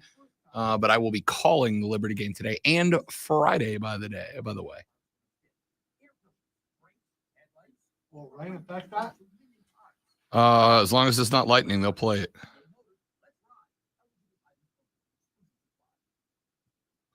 Hey, what are you watching? Hi, Greg. It's a South Carolina 811 online course for landscapers. How much is the course? It's free. Go to their website, sc811.com, and register anytime. You can complete courses at your own pace. I'll check it out. What's that website again? sc811.com. Enroll in a free South Carolina 811 class today, and always call or click before you dig. Sponsored by South Carolina 811, aired by SCBA and this station. We know you admire the majestic beard. What better way to celebrate than a cold, refreshing Rise Guys P1 water? Blended with magical beard vibes. It's a symphony of beard delicious flavors. Share it with your bearded buddies, impress your beardless friends, and toast the beard awesomeness within us all. Handcrafted in South Carolina by Steel Hands Brewing. Rise Guys P1 Lager, the best beer on the planet. Made by guys with beards, for guys with beards, anyone without beards, and all who appreciate glorious beer. Now in cans at select speed stores. Ask for it by name at your favorite pub or restaurant. Drink responsibly. Sponsored by Firebird's Wood-Fired Grill. One cup at a time. Firebird's Wood-Fired Grill fights back against childhood cancer. Join Firebird's Wood-Fired Grill during Lemonade Days, June 9th through 11th and all June long, as there are several ways to donate to Alex's Lemonade Stand Foundation, whether ordering online or writing in. Unique and unlike any other sports talk show. It's BetMGM Tonight, Monday through Friday from 7 to 11, only on the Fan. BetMGM Tonight is the red zone for casual and hardcore sports fans. Live sports betting updates for all of the night's games as they happen. Get the latest scores, sides, totals, props, parlays, futures, and much more with hosts Quentin Mayo, Trista Craig. Uh-oh. They're talking about furries on ORD. Yeah, because one of DeSantis's new laws is furries cannot participate in things unless they're over 18. And from what I understand, some activities is probably good that it's being policed to a degree.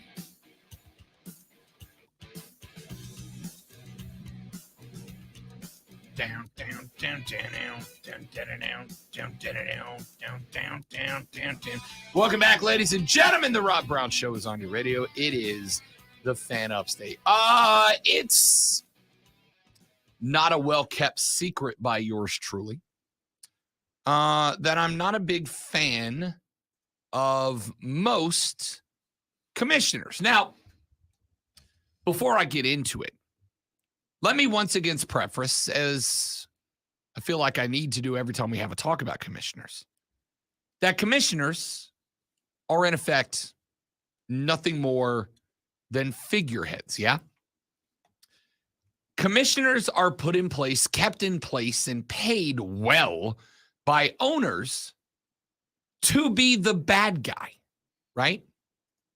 They're kind of like the bouncer at a club. The bouncer at a club is asked to do all the stuff that the owners don't want to do, but that needs to get done. That's the job of Roger Goodell, Gary Bettman, Adam Silver, and Rob Manfred. The reason I don't like commissioners is because commissioners have to be sellouts. They have to be sellouts by definition, because really all you are is the guy that is the figurehead when the owners go, hey, we want to do this thing that we know will be unpopular with our fans. So we don't want it to reflect on us. We want it to reflect on you. And in return for that, we're going to give you like a boatload of money to do it. You have to, by definition, be a sellout in order to be a major sports league's commissioner. But Rob Manfred, I think, takes the cake in being the bad guy, right? I want to take you back to earlier this year. I played a couple of sound clips back in, I don't know, April, from a New York Mets broadcast. The Mets were on the road taking on the Oakland Athletics. They were in the Oakland Coliseum. And the Mets broadcasters had to be placed into a backup broadcasting booth. It was effectively a janitor's closet with a window. Lonzo, do you remember why the Mets broadcasters were locked in a backup studio? Daggum possums. Daggum possums. It is because for the second year in a row, the A's primary press box was invaded by a possum who not only invaded the press box, but proceeded to urinate and defecate in the press box to the point that the smell was too much to bear, as Doc Holliday would say. Of course, you pile that on to the stories of the crumbling infrastructure of the Oakland Coliseum. You pile that on to the fact that there was the overwhelming smell of human refuse in the Coliseum corridors, in the concourse where fans gathered. And you pile that on to the fact that even without adjusting for inflation, the Oakland Athletics payroll today is less than it was back during the Moneyball era. Even if you're not a big sports fan, you know the Moneyball era because they made a whole ass movie about it starring Brad Pitt. And that dude who used to be fat, but he's not fat anymore. Jonah Hill. Oh, yeah, that guy. Yeah. The premise of the Moneyball era was what? The Oakland A's started using analytics to build a lineup instead of just paying the guys that were the best baseball players. And it worked out well for them. 3 years ago, the Oakland Athletics were in the playoffs. Now, it was the off year, but they were in. And since then, the Oakland Athletics let go of every player that was worth a damn. 2 of them are in Atlanta right now, both of them NL MVP candidates. One of the guys they got for that was a young man by the name of Christian Pache. Christian Pache was a top-tier prospect who showed out in the minor league system at Oakland and then was immediately sent away for effectively a pack of bubble gum in return. The owners of the Oakland Athletics have been actively and obviously dismantling that team in order to move. And I called the shot. I told you the script. The script remains, and always was going to be Major League, but in real life, right? Let's go out there. Let's make the team bad. Let's make the stadium suck. Let's invest nothing. And then when the fans stop coming out, because who the hell wants to come see a baseball team that has 10 wins through 3 months of baseball? They did beat the Braves last night. What? And by the way, not only are you coming to watch a bad baseball team, but you're coming to watch a bad baseball team in the worst stadium in Major League Baseball. We can move. We can move the team. And then, as Rob Brown told you they would do back in April, we can blame the fans for it so that we don't look like the bad guys. And that's what's happened, right? Now, I floated a theory to Cody Decker on Saturday during Bet for the Cycle. I said, look, here's why Rob Manfred and MLB are rewarding bad ownership. Ownership that does not invest in the team, ownership that has run off the best players Oakland's had in decades, ownership that will not get a single possum out of the press box, which of course brings what? Constant ridicule to the club. Why would the MLB allow that ownership to not only remain in charge of the program, but to move that program to Las Vegas? A city that prints money. Why would they reward that bad behavior? And the answer to me was because baseball's looking to expand. And the plan right now is to expand by 2 teams. And if they're going to expand by 2 teams, the goal is to have at least one of those 2 teams be an international team, likely either in Montreal to replace the Expos from years ago, or in Mexico City, a place that has responded resoundingly to a couple of series that have been played down there, including one between the Giants and the Padres a couple of weeks back. By moving to Vegas, you not only place a team into what is right now the crown jewel of sports expansion. The NFL has moved there. The WNBA has a team there. The NHL's Golden Knights are there, and they are now about to go to their 2nd Stanley Cup Finals and have incredible fan support. It allows you to put a team in Las Vegas and still have 2 teams eligible to go internationally, which means that they are happy to screw over a fan base of the Oakland Athletics, a fan base that routinely packs out the 50,000-seat Coliseum when the team is good and the team cares. But a fan base that has said loudly, we're not coming if you're going to build a bad team, and ask us to literally sit surrounded by human feces to do it. We're out. Which brings me to why I have just moved Rob Manfred ahead of Roger Goodell in my commissioners I hate the most power rankings. Rob Manfred took a visit to Milwaukee. That's where the Brewers play. The Brewers are another fan base with excellent support. However, the Brewers play in a very old stadium at American Family Field. The ownership of the Brewers, multi-billionaires, have asked the city of Milwaukee and the state of Wisconsin for $448 million of long-term renovations to be paid for by the public in order to revamp American Family Field. Now, that's not super uncommon, and what has become more common over the years is for there to be some sort of compromise between the local communities, the states, and the teams themselves. More and more cities, municipalities, states have been saying, hey, ownership, you're billionaires, dude. $500 million is a drop in the bucket for you. So maybe, I don't know, help us out a little bit. Maybe help us out just a little bit. And that's kind of become a little bit more common as of late.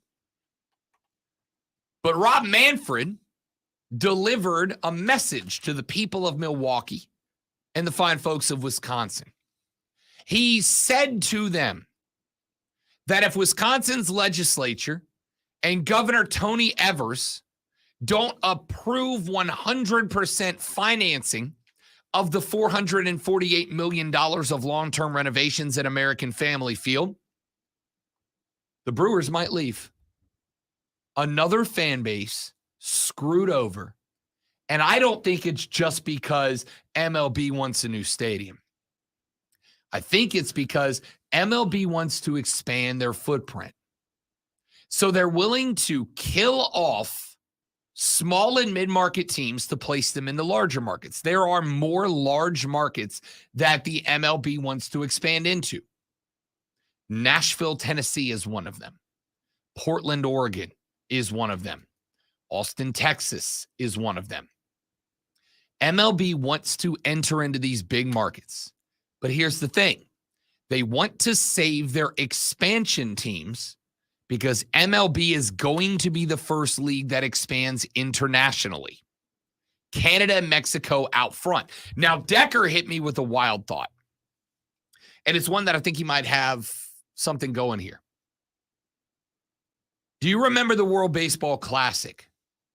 Right up to the beginning of spring camp and the MLB regular season.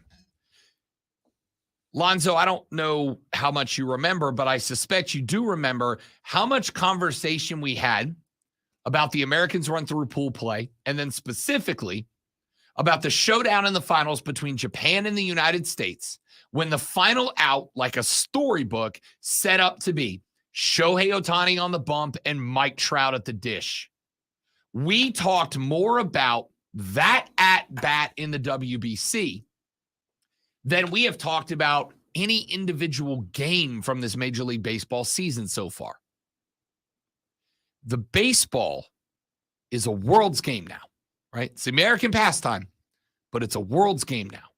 Japan is in. The Caribbean countries, the Latin countries, the South American countries, the Asian countries, they love their baseball now. It is taken over. Cody Decker's thought is that MLB has a two-part ploy. Step one, get some international teams on this continent, Canada and Mexico. Fit them into the MLB fold as it stands right now. And then once you do that, the MLB will start to prop up secondary leagues. One in Korea, one in Japan, one in South America. Cody's belief, and I admit it is far-fetched, but I don't think it's necessarily wrong, is that the World Series, Lonzo, will one day actually truly become a World Series. The champion of MLB, the champion of MLB South America, the champion of MLB Japan, and the champion of MLB Korea will play in a 4-team bracket, the winner of which will be decided as the true world champion. Which would be awesome, Wouldn't it? But would soccer allow that? Because that's going to start taking away from soccer's world fan base. Soccer won't be able to do a damn thing about it. See, what FIFA can do is they can control individual soccer leagues under their umbrella, but they can't do anything about another sport doing that. So Cody's thought is one day we will have a 4-team true World Series. The MLB champion, the Japanese champion, the Korean champion, and the South American / Caribbean champion. And when we get to that point, we will have a true world champion. I think MLB likes that plan. I don't think Cody just pulled that plan out of his backside. Yeah, I but think they pulled baseball out of the Olympics. So the Olympics is saying it didn't work. So why will it work on this scale? It's the same Olympics that pulled wrestling. Yeah, I know. It's pretty. So maybe pretty I don't want to go down that path, right? But the World Baseball Classic and the hype that was into it internationally showed that baseball is a game loved by the world. In order to make that work, baseball has to get multiple international teams now, which means they want to save their 2 expansion teams and develop a team in Quebec and develop a team in Mexico City, which means that to fill up their American markets that they want to get into, they've got to pull smaller teams from markets that maybe aren't as lucrative. Asking for Wisconsin to come off $500 million in funding for a stadium that the billionaire owners could very easily take care of is not because they want this to happen or they want to force Wisconsin into doing it. It is a setup. It is volume 2 of what they did to Oakland. Create a situation that is untenable for the fan base and the municipality, the community, so that they can then move the team and blame it on the fans and not be the bad guys and still get every damn thing that they want. Watch it play out again, just like I told you it would the last time. Let's take a break. We'll come back here in just a minute. James said, billionaire owners grifting the public? Impossible. Yeah, nope. That's how you become a billionaire. You step on the throats of other people and you don't give a damn about them. Anyway, hi, Rob. Back after this on a different and better Rob Brown show on the Fan Upstate.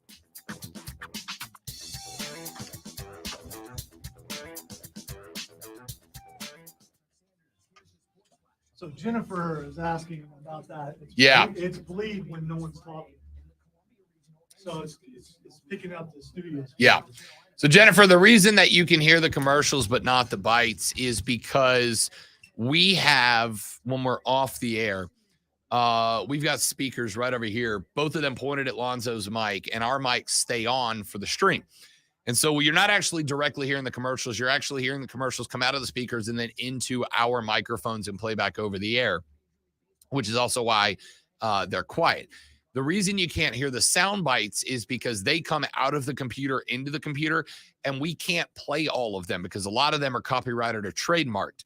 And if we were to play a copyrighted piece of sound, our streams would be removed. We have gotten warnings in the past from YouTube and Twitch about playing copyrighted sound, and that copyrighted sound can get your video blocked, which means that the video of whatever show we did it on would be lost.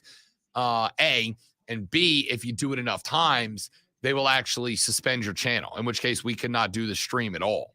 So we don't take the risk. Like, most of the sound probably is copyright free, but because we have got a couple of strikes in a 3-strike policy specifically on YouTube, Lonzo and I have made the decision just not to risk it. So, that is why I go in at length to describe the soundbite that we have played, so that those of you on the stream that can't hear it know what we're talking about. But that's the reason that we can't play the bites. The commercials are not trademarked, obviously, because they're owned by Odyssey. Saw Cody Decker on a TV show with Josh Norman on a show called The Carton Show yesterday. Yeah, he is. He's actually one of the co-hosts right now of The Carton Show, which is a national television show on FS1. And I'm damn proud of him. He does. They do a really good job on that show. Really good job on that show.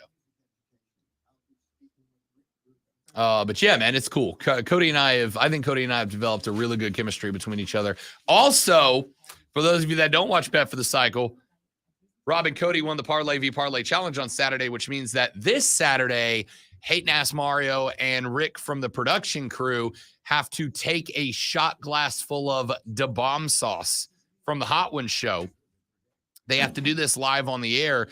Our favorite part, though, this sauce is supposed to linger with you for like hours after you taste it. Linger in what way? Like stay making you sweat on the tongue for like a while. Okay. Not taste-wise, spice-wise. Hayden Ass Mario has his best friend's wedding immediately after the show is over.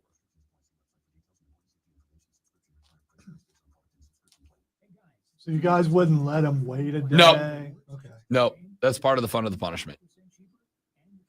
We also have our next punishment, which is I found a company, Zoe, that you can draw and design a tattoo, send it to them, and they send you back a sheet of paper with your design on it.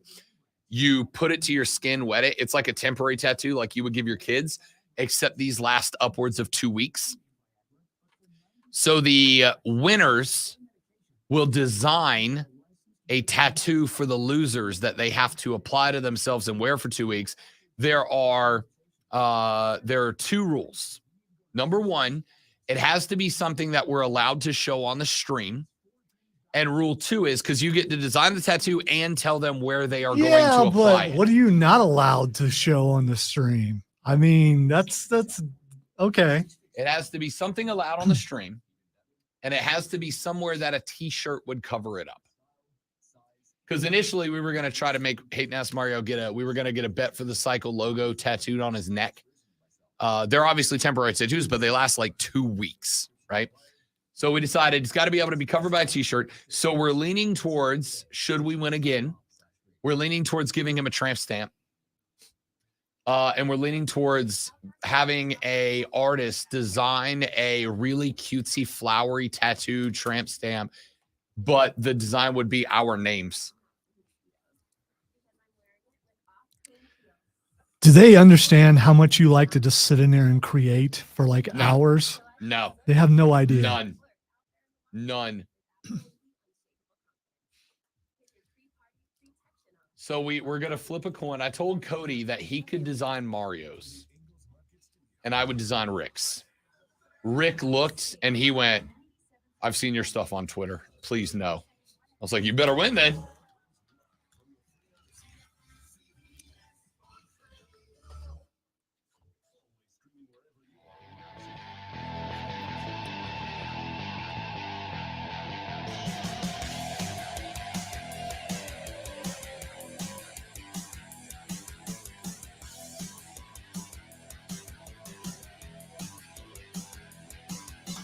The Rob Brown Show continues. It's the Fan Upstate, ladies and gentlemen. My name is Rob Brown. The great one Lonzo's on the other side of the metaphorical glass today. 71307, start your text with FAN, F-A-N, FAN, F-A-M. We will read them on the air. I told you guys I was doing a bit of a unscripted scientific experiment today on the radio broadcast, of which you will find the results coming up in the next hour of the show. DeAndre Hopkins released by the Arizona Cardinals this weekend. I'm going to start by saying this. Lonzo, you have been, in what I thought was unfairly, but I'm now coming around to think you may have been onto something all along, hypercritical of Kyler Murray during his time in Arizona so far. I thought that you may have been being just a tidbit unfair towards Kyler Murray during his time at Arizona. We have talked, obviously, about the homework clause fiasco of a couple of years ago. We have talked about the pattern, as dismissible as it might be, but the pattern, the trend that Kyler Murray's season always goes downhill after a new Call of Duty game is released, right? It's one of those things that you want to look at and that you want to dismiss, Zoe, but then you go, but it does happen every time, right? Maybe there's something to that when you pair it with the homework clause that the Cardinals gave to him. And I think that's fair. And it's not just that. It's when you see him on the sidelines when things aren't going well. And I know I do the sticking out the bottom lip, but he looks like he's a powder. There have been guys in the NFL, NBA, not Dwayne Wade, Kyrie Irving. My bad, Dwayne. Kyrie Irving, kind of a powder. There are guys who pout and it gets in the way of their game and they can't overcome it. And he just seems like he's that kind of guy. And there are all these flags out there. Eventually you start going, maybe he could be part of the problem. Well, my thought here is if Kyler Murray wasn't one of the problems, DeAndre Hopkins would have had two things happen. Number one, last week we played some audio from DeAndre Hopkins because he was on a podcast and they said, what quarterbacks would you like to play for? Now, if you have a bought in committed wide receiver, they're always going to list their quarterback first, right? Always. He did not mention Kyler Murray at all. Then, not only did he not mention Kyler Murray, but then he gave a list of quarterbacks and teams he would rather play for right now. Then, 5 days later, DeAndre Hopkins got straight up released by the Cardinals, right? Now, he got released because he's got such a fat contract that no teams wanted to take it on as is. They'd rather negotiate a contract with DeAndre Hopkins, which means that Hopkins very clearly went to the Cardinals and was like, dude, I don't want to be here anymore. I got no interest. You know, something else to keep in mind, he's went from one bad team to another bad team. So wouldn't you want to choose a team that actually has a history of winning? Absolutely. But I would also point out that ordinarily when bad teams start to trend upwards is because they found a quarterback. The Buffalo Bills found Josh Allen. They're trending upwards. The Chiefs had a run of not so great luck until they stumbled into Patrick Mahomes. Then they trended upwards to the top of the mountain. The Saints were bad for decades until they found Drew Brees. Then they trended upwards to the top of the mountain. What this says to me is DeAndre Hopkins does not believe in Kyler Murray's ability to turn this franchise around. And why would he, right? You had the dumpster fire situation that happened around Cliff Kingsbury. You got a new guy in that even Cardinals fans don't believe in right now. This dude wanted out because he sees the writing on the wall, and Kyler Murray is the biggest letter on that board. By the way, real quick, just saw a tweet where Nuke is watching video of the Patriots. So why would you go to the Patriots, a team that's going to be second or third in their division? I don't know. No idea. No, his smart move, if he needs to go to Buffalo or needs to go to Kansas City or needs to go to a place like that, if he wants to win. There's also the belief that getting paired up with a very good quarterback could be what a team needs to win, right? Like he could feel like I can go somewhere that's close and be the guy that helps them get to being called a winner. We're going to find out if players believe in Bryce Young the way the Panthers do. Because here's the other aspect. DeAndre Hopkins is going to get a fat contract. He's got to go to a team that has fat contract cap space as well as a young quarterback that he wants to play with. I don't think there's a team that you could describe better than the Carolina Panthers. Could Nuke end up playing in Charlotte? We'll talk more about that as we progress during the week. We got 1 hour left of the Rob Brown Show and the Fan Upstate.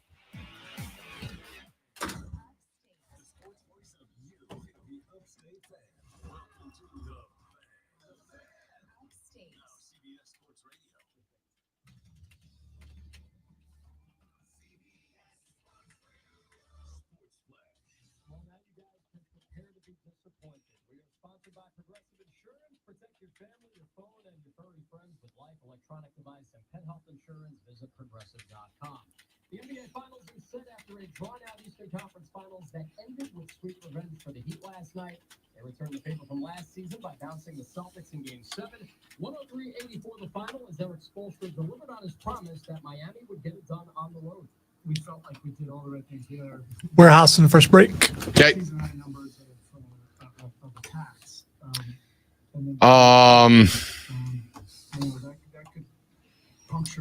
So we got a email with a list of celebrities playing in the BMW Pro-Am. Yeah, I looked at it. Asking who we might want on. Absolutely Canelo Alvarez for me. as a boxing guy. Absolutely Brian Bumgarner from The Office. I want Kevin on. Is he the guy that was also in Dodgeball? That's the same guy? No. I'll look it up. Kevin's the fat guy, the bald fat guy. With the hairs Yeah. back. Okay, I know who it is now. I would say Ken Griffey Jr., obviously. I would lose my mind. Yeah, you would be nervous, which I've only seen a couple of times. That would be an yeah. interview I would have the shakes for. Pudge Rodriguez is absolutely on that list. David Wells is absolutely on that list. No Larry the Cable Guy. You know what? I bring Larry the Cable Guy on. Larry the Cable Guy is one of those guys. So I met him at last year's, right? He had on, I think I showed you the picture. He had on the Mater golf shoes, which were hilarious. He's one of those cats that, like, we have talked about many times. You should be able to disagree with someone's politics, but still be close to them. He was the nicest guy I met at that whole tournament. He was unbelievably nice. I would let him go on and ask him where he got his Mater shoes.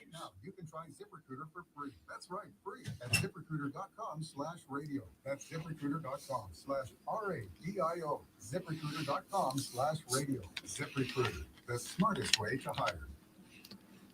Our communities are filled with wonderful people who make living here great. At Home Trust Bank, we're proud of that. And that's why we focus on helping homeowners prepare for what's next. Our local mortgage bankers have the experience you need and exceptional personal service you appreciate. Almost time for me to head to the ocean also, Stephen. Your home when it's time to buy. Visit your local But not that direction. or go to htv.com/mortgage. Attention Patriots and freedom lovers. I'm Tara Servatius, host of the Battlegrounds America podcast. It's a masterclass in what's going on in this country. What do my longtime Battleground America podcast listeners say when they turn on the TV to breaking news? Oh yeah, I knew that was coming months ago. A new episode of Battleground America is posted daily on the Odyssey app or wherever you get your podcast. Join us and invite your friends and family. Listen to Battlegrounds America. Get in the zone, AutoZone. Welcome to AutoZone. Thinking about gas mileage? If your check engine light is on, it may be affecting your MPGs, but the free AutoZone Fix Finder service can help. With the most complete The straight up disrespect shows of my boy LA9. Yeah. Making him watch from the crowd. What a joke. What a joke. Well, pretty soon that's all he'll be doing. So I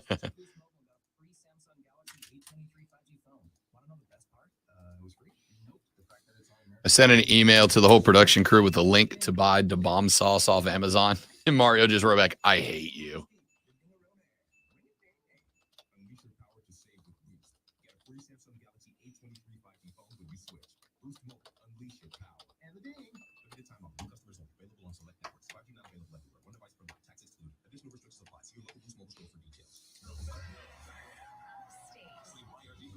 good for you, Stephen. Good to have good weather.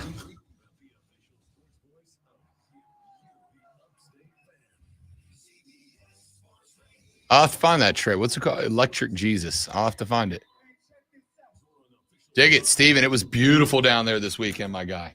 I hope it is for you as well.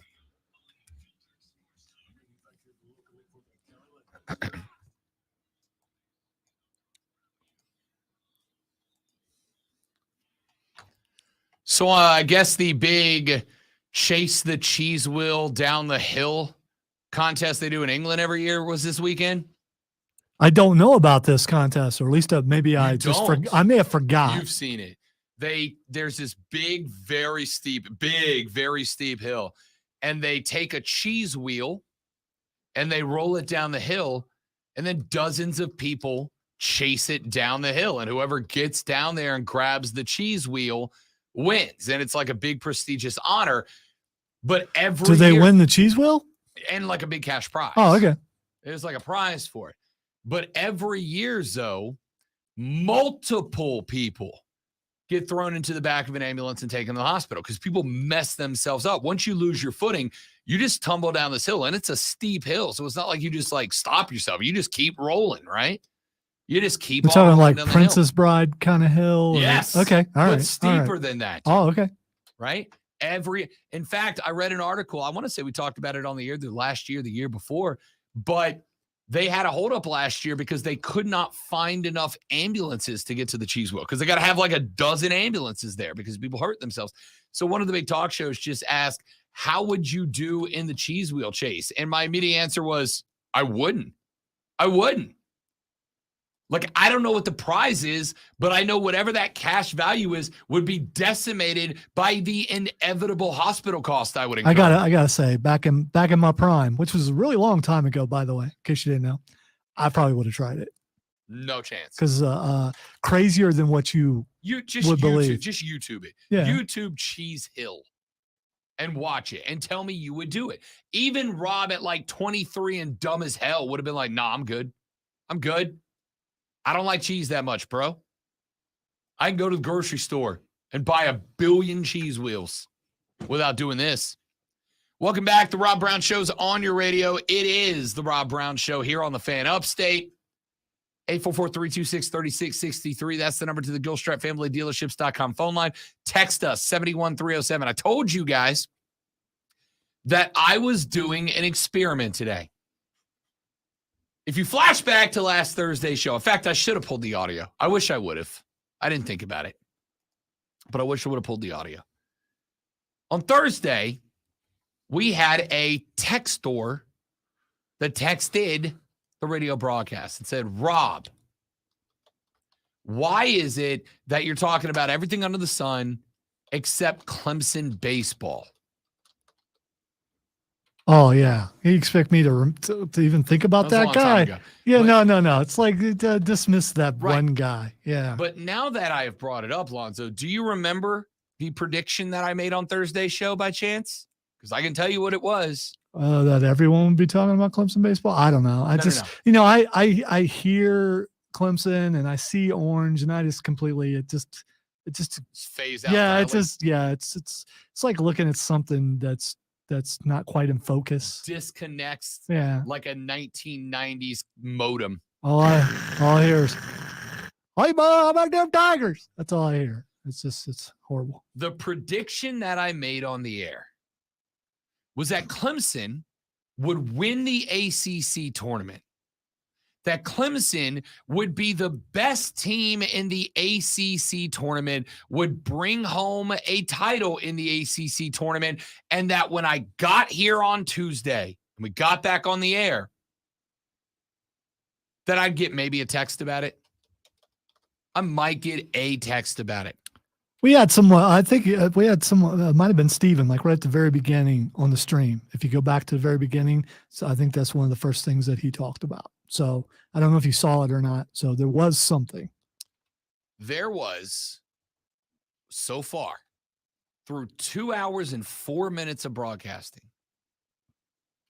one text, and it was from the same guy, and one stream message. Steven chimed in on the stream and said, not trying to be a Clemson homer, but the baseball team is fire right now. And they are. They are hosting a regional. And should they win that regional, they will host a super regional. We got one text at the beginning of the show from the same guy that complained about it last Thursday that said, not starting the show with the number 4 team in college baseball. Yeah, that guy is like, from the airplane movies, the guy at the airport who wants you to buy a flower. Yeah, I put him in that vein. The point that I'm driving at is here, primarily directed to that same guy, but really to all of you. As I have told you guys time and time again, what gets talked about on, and I can only speak for this radio show, but what gets talked about on this radio show is what you guys want to talk about.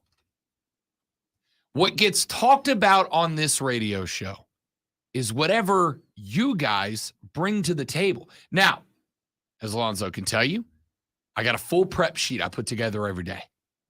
On an even given day, there's 25 to 45 stories. Some of them are very fresh and topical. Some of them are evergreen stories I can check back in on at any point. Some of them are stories about predictions from days gone by and predictions yet to be made. Some of them are hypotheticals. Some of them are poll questions. For instance, later on this week, when it slows down a little bit, because we got a few days rest from both the Stanley Cup and the NBA Finals, one of the days I am going to ask each and every one of you to give me a list of your top 5 college football helmets. Just the best looking helmets in the game. I'm going to give you a list that I've compiled. I'm going to give you a list that I found off of an internet voting site that we're going to compare and contrast. It's just something to talk about for fun when the slow times show up. You can't pick the same helmet multiple times, right? No. I do. And you have to exclude your own teams. I'm out. I do have a question pertaining to Clemson baseball, though, because I'm having trouble finding it. How many times has Clemson won the College World Series?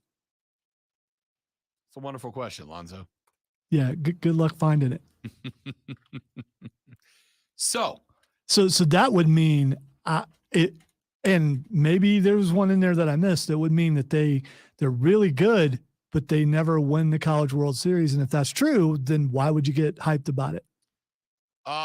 Let's see here. Since 09, I do believe that South Carolina has won the they have World Series very recently. Yeah. Let's see. They have Super Regional, College World Series participant, Regional.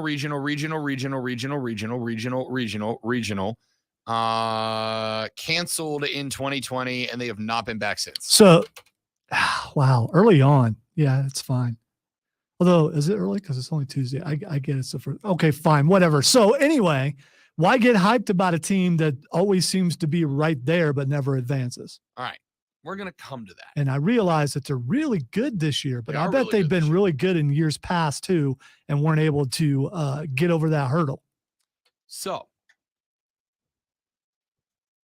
what I've told you guys about this show, and it remains true, is that at the end of the day, for the 3 hours I'm on the air, you guys are my programming directors. You guys tell me, right? The folks that work down the hall don't have editorial power. I mean, they have editorial over the power. They don't exercise editorial control over the show. Change your wording. They have the power. They don't wield it. Correct. The folks down the hall have the editorial power to tell me, Rob, this is what you will talk about on the show. And if they ever did that, I would do it. But they don't. They're like, hey, it's your show. Talk about. That's part of the reason I work here. It was one of the main reasons I elected to come work here was because when I went through the audition and tried out, I specifically asked the question, how much editorial control do you guys exercise over the show? And the answer I got was none. Talk about the Panthers, talk about the Gamecocks, talk about the Tigers, and then after that, it's your show, right? Which is why some people should hope that I never ascend, because if I do, I'm going to put some stipulations like every time you mention Clemson on the air, you lose $5 out of your check. Just to see if some people could actually do a show without mentioning Clemson. I'm just saying. So you guys, via the phone lines, via the emails, via the tweets, via the text, which I give you all of those all the time, you guys have the editorial control to go, Rob, we want to talk about Clemson baseball. And I told you on Thursday, and I said on Thursday, my prediction is that Clemson's going to win this ACC tournament. Wake Forest is very good, but I think Clemson is going to win this ACC tournament because they are the team that got the hottest coming into it at the right time. And I think they deserve to be commended for that. But I suspect that when I get back here on Tuesday, I'm not going to hear a word about it because, and I'm not saying this is a shot. I'm saying this is a statement of fact that you guys could fix and prove me wrong if you wish to. Clemson fans, regardless of what is happening in any other sport on campus, want to talk about their football team and nothing else, right? We talked Clemson baseball on Thursday. I brought it up. Talked about the ACC tournament. I levied the prediction Clemson was going to win the ACC tournament. Nothing. I would bet you right now that if I brought up a segment about Cade Klubnik, I bet you would get some calls and some texts and some tweets about it. I do every single time. My point here is, if you guys want to talk Clemson baseball, let's do it. But if all you do is text me complaining about the show and not actually, every text that you're sending me complaining about the show could be a text about Clemson baseball that I'd be happy to read. Like the one that says, so we're doing a segment on not talking Clemson instead of a segment on Clemson baseball. I'm about to do that. I'm very much about to do that because please tell me it's the same guy. No, it is. It is. Of course. It is. We do appreciate you listening, by the way.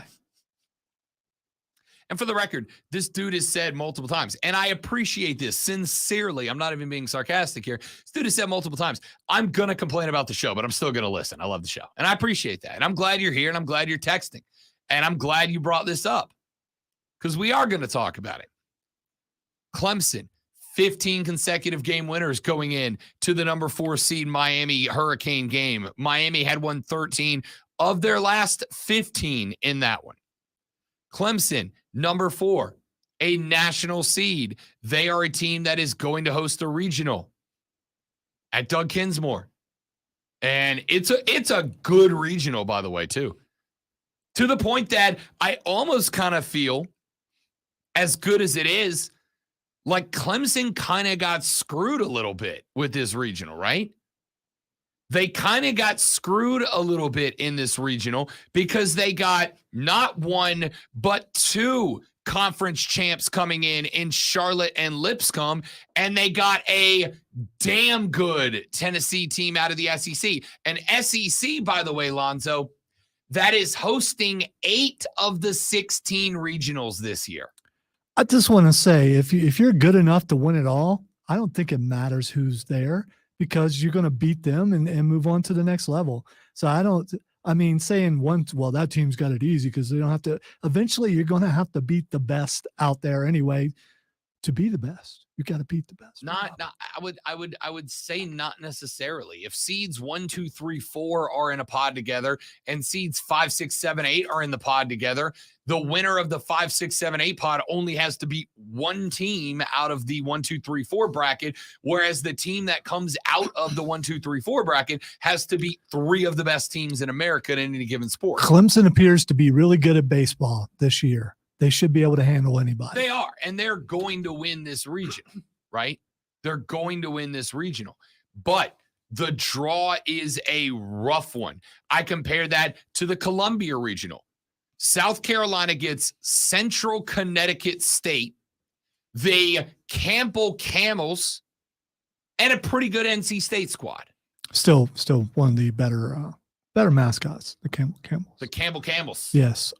I am curious, though. Do you think now that Clemson's football team is no longer very good, that they're going to transition into now everybody being behind their baseball team?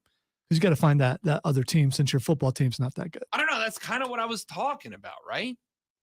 Not every school can have multiple sports where they're really good at.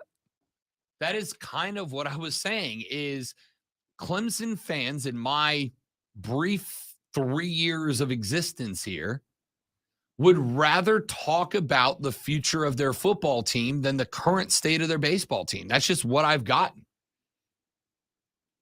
Carolina fans have actively wanted to talk about their baseball team, right? And by the way, and even though they've struggled, they've still been able to, they're still right there. They are hosting a regional. And I will go so far as to say respectfully to the Gamecocks, you're hosting a regional because I absolutely do. I'm not a conspiracy theorist. I'm not a tinfoil cap guy, but I absolutely believe that there is some SEC bias when it comes to selecting regional locations. Rob, it just means more. So I've been told. Tuscaloosa gets a regional. Baton Rouge gets a regional. Lexington got a regional. Auburn got a regional, Gainesville got a regional, Columbia got a regional, Nashville got a regional, and Fayetteville got a regional. Half of the regional sites are out of the Southeastern Conference. I do believe there is a little bias there. Now, it is a bias because SEC baseball stadiums are packed out for the regionals. And it's warm there, and the most of weather's them are nice weather's weather. pretty favorable. Sure. Yeah. I do find the one in Lexington interesting because Lexington this weekend is also hosting one of the largest country music festivals in America. When the Lexington Regional got announced, they found out, though, there is not a vacant hotel room within 100 miles of Lexington, Kentucky. The teams playing in the Lexington Regional. The Lexington Regional is made up of, where is it? Let me pull it up. Kentucky, Ball State, Indiana, and West Virginia. Some really good fan bases in that regional. The fans that want to go to Lexington will have to stay 100 miles away or further from Lexington, Kentucky. There is no hotel rooms available. So the 4 college baseball programs in that the 3 traveling college baseball programs in that regional are having to stay in dorm rooms on campus because that's the only place they could find beds to put the programs. Yet they got selected for a regional. That's still that's not as bad as having to drive 100 miles to get there. It sucks if you're a fan. Yeah, I mean, sucks. Imagine being the pops of a senior on the Ball State squad going to a regional, and you've got to drive for potentially 4 days back and forth at an hour and 45 minutes, 2 hours every day to watch baseball. I'm guessing the dorm rooms there are probably fairly nice, so they'll be all right. Fair. The dorm rooms are beautiful. I mean, they're as nice of a dorm. They put some pictures up on the website. They're about as nice as you could ask for. I mean, as dorm rooms go, trust me, your boy stayed in worse. All right. They're pretty nice, but still. Yeah, I had to stay in the converted common room because they decided to admit more students, freshmen there that year than they expected. Woof. Yeah, so it was like 4 of us in a room. Woof. We have more room though. Still than an average room. Yeah, I know. Still. You feel like you're your boy doesn't discarded, like you're extra, and you know. And your boy doesn't like to wear pants when he's at home. That's off the table. Well, none of my roommates wore pants, so I mean, I'm talking.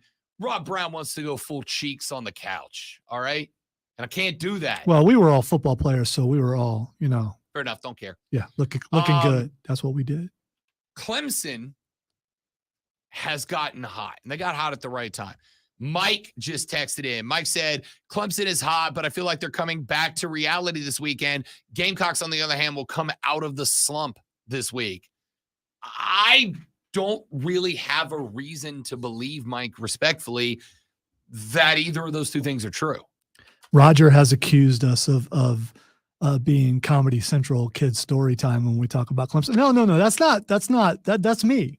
Okay. Yeah, that's Lonzo. That's me. And I have bias against Clemson fans, some of them, and that's never going away. So whatever show I'm on and whatever station I'm on, I'm going to be true to myself, and I'm going to be that. And when I'm told not to do it, I still do it anyway, and usually get in trouble for it. But I'm not told not to do it. So you're not going to get me going, yeah, love them Clemson Tigers, because I don't. Okay. So I mean, so you want someone kissing Clemson's butt, there are plenty of other places to go. Rob is unbiased when it comes to it. I am definitely biased, and I don't care if you hate me for it. 11-5, Clemson knocks off the Miami Hurricanes in the ACC final. That is, are there mercy rules in? I think what they were when we were watching the South Carolina game. I thought I heard them say something about a 10-run rule. There is a college baseball mercy rule, but it's not 11-5. That wouldn't trigger it. 11-5, your final in that one. That game was on Sunday. And this is Clemson's team out of the gate hot. They put up 3 in the first 2 innings. They have an 8-run 7th inning demolition job that ultimately proved to be the difference. They did let Miami climb back into it. It was tied up after 4. Miami got a couple of go-ahead runs in the 5th, made it 7-5, and then Clemson just exploded late. But that's what this baseball team is going to do. They're going to grind and wear you down. They're going to make you get past your starting pitching, and they're going to light you up on the back end. They've done it all year. They did it again in the ACC title game.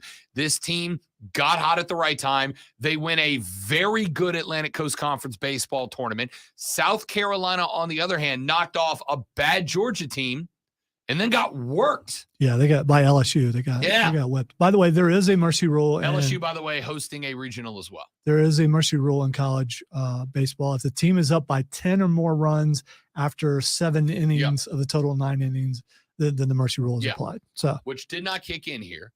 But look, this team did 2 things I need. Number one, it was able to lean on its back end pitching, right? They were able to trust the guys, Clayton Smith, Lindley Ammons. They were able to trust those guys to come in and do work. And they did. Lindley pitched the penultimate 2 innings, gave up 1 hit, K'd a couple. Ammons came in, pitched 2, gave up 1 hit, K'd 4. They did what they needed to do. And you listen, Mike just texted and said you can blame Miami errors on that. And listen, there were a lot of them. All right. But the only way an error happens is if the ball gets put into play. And the bats of Clemson's were awake. And they will be in the regionals too. Clemson's winning their regional. I am more confident in Clemson winning their regional, despite it being a tough regional, than I am South Carolina winning theirs, despite it being a less difficult regional. Oh, I completely agree. That's what I'm saying. Clemson is the real deal. They should be. It shouldn't matter who else is there because they're one of the top teams in all of college baseball, and they should be able to handle it. Now, I'm calling the shot now. And by the way, I know it's going to be a tough regional because Clemson drew the 1:00 game on Friday. Their first pitch is the early game in their own regional. All right. With baseball, don't you want that, though? I mean, you don't want to wait around. No, if I'm at home, because I want my fans under the lights at 6:00. I want my fans loud and tailgatey. And on a Friday at 1:00, bunch of your fans can't be there Friday at 1:00, but they can figure out how to be there Friday at 6 p.m. I beg to differ. The Clemson fan base will find a way to be there, especially with as important as this game is. Get you complimenting the Tigers. Hey, I'm also honest. I do believe they'll be there. I mean, they travel well. They do that sort of thing. And baseball, there's always been a big when Mark Ryan first got here, he was asking, what's the number 3 sport or something like that. And I always said college baseball because it's since I've been here, and I've been here 25 years. Since I've been here, college baseball for both South Carolina and Clemson has always been really big and had a good following. So, I mean, they'll be there. We'll see. I would prefer the night game, but that's just me. What I will say, I get that in football. I just don't get it in baseball. I don't. Baseball crowds can have every bit the impact on it. In fact, I would even argue a college baseball crowd can probably have more impact directly on a game than a college football crowd. All right, crowd. so I should apologize for arguing with the guy who has a nationally syndicated baseball show on the weekend and is wearing a Greenville Drive shirt right now. So there's no more baseball in this room than Rob Brown. But I'm still going to argue with you anyway. Yeah, that's what you do. I get it. We'll talk more regional baseball as we get towards the weekend. First pitch in those two are both on Friday. South Carolina will open up with Central Connecticut State, the juggernauts of Central Connecticut State. Lonzo, tell me the mascot right now. The Otters.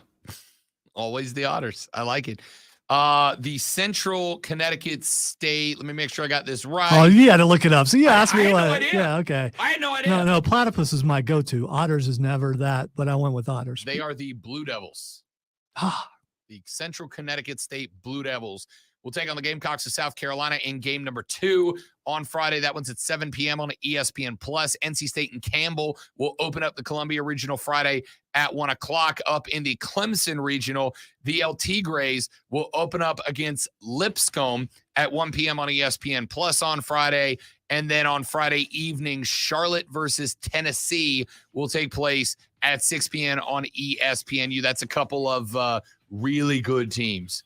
Charlotte v. Tennessee could actually be a pretty fun game. Clemson should still win that regional. Take a break. Back after this on the Rob Brown Show on the Fan Upstate. Warehouse. All right, guys, live read right here. Y'all stay right there. We'll be right back.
So early on in my radio career, when I was producing for Russ Castle, who was the original Clemson tailgate guy for football, I was also doing, I've had a show on WORD for 22 out of the last 23 years. So I was frustrated one day and I talked to Russ. I was like, listen, I'm saying all this positive stuff about Clemson and I'm still getting criticized for it. And he said, you've built yourself as something, which I'm not really building that's just who I am. Be true to that. So I'm going to be taken a certain way no matter what I say about Clemson. I might as well have fun with it. So that's what I'm doing. But I can recognize when a team is good. The baseball team is really, really good. It's like the football team has been really good. They've been good enough to win championships. I think they're on the downslide. We'll see. But I'm not going to sit in here and pretend like I'm pro everything because everybody else is. I'm just not going to be that guy. But I do believe, even though I'm cracking on Clemson and we'll crack on everyone, including myself, that I'm not doing it from a place of anger, which I very well could be.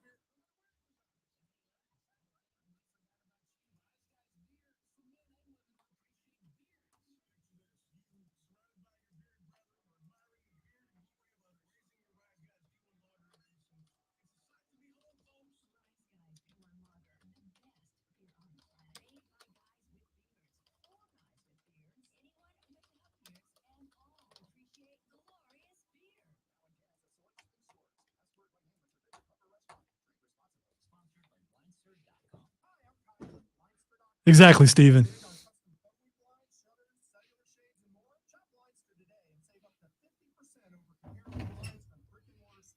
And see, I'm not going to go down the road that Kevin's going. I did early on in my career when I made the choice to have a Clemson guy on with me just so we could fight from a Gamecock versus Clemson point of view on a football show that lasts like 14 years. And that's all we did. And after a while, got a little tired of it. Although he and I still fight that way. But again, I've learned to come at it from a place not of hatred, not of anger as much as I can, but just being playful. And if you can't take that, then you might be a little too serious about your sports, maybe, possibly.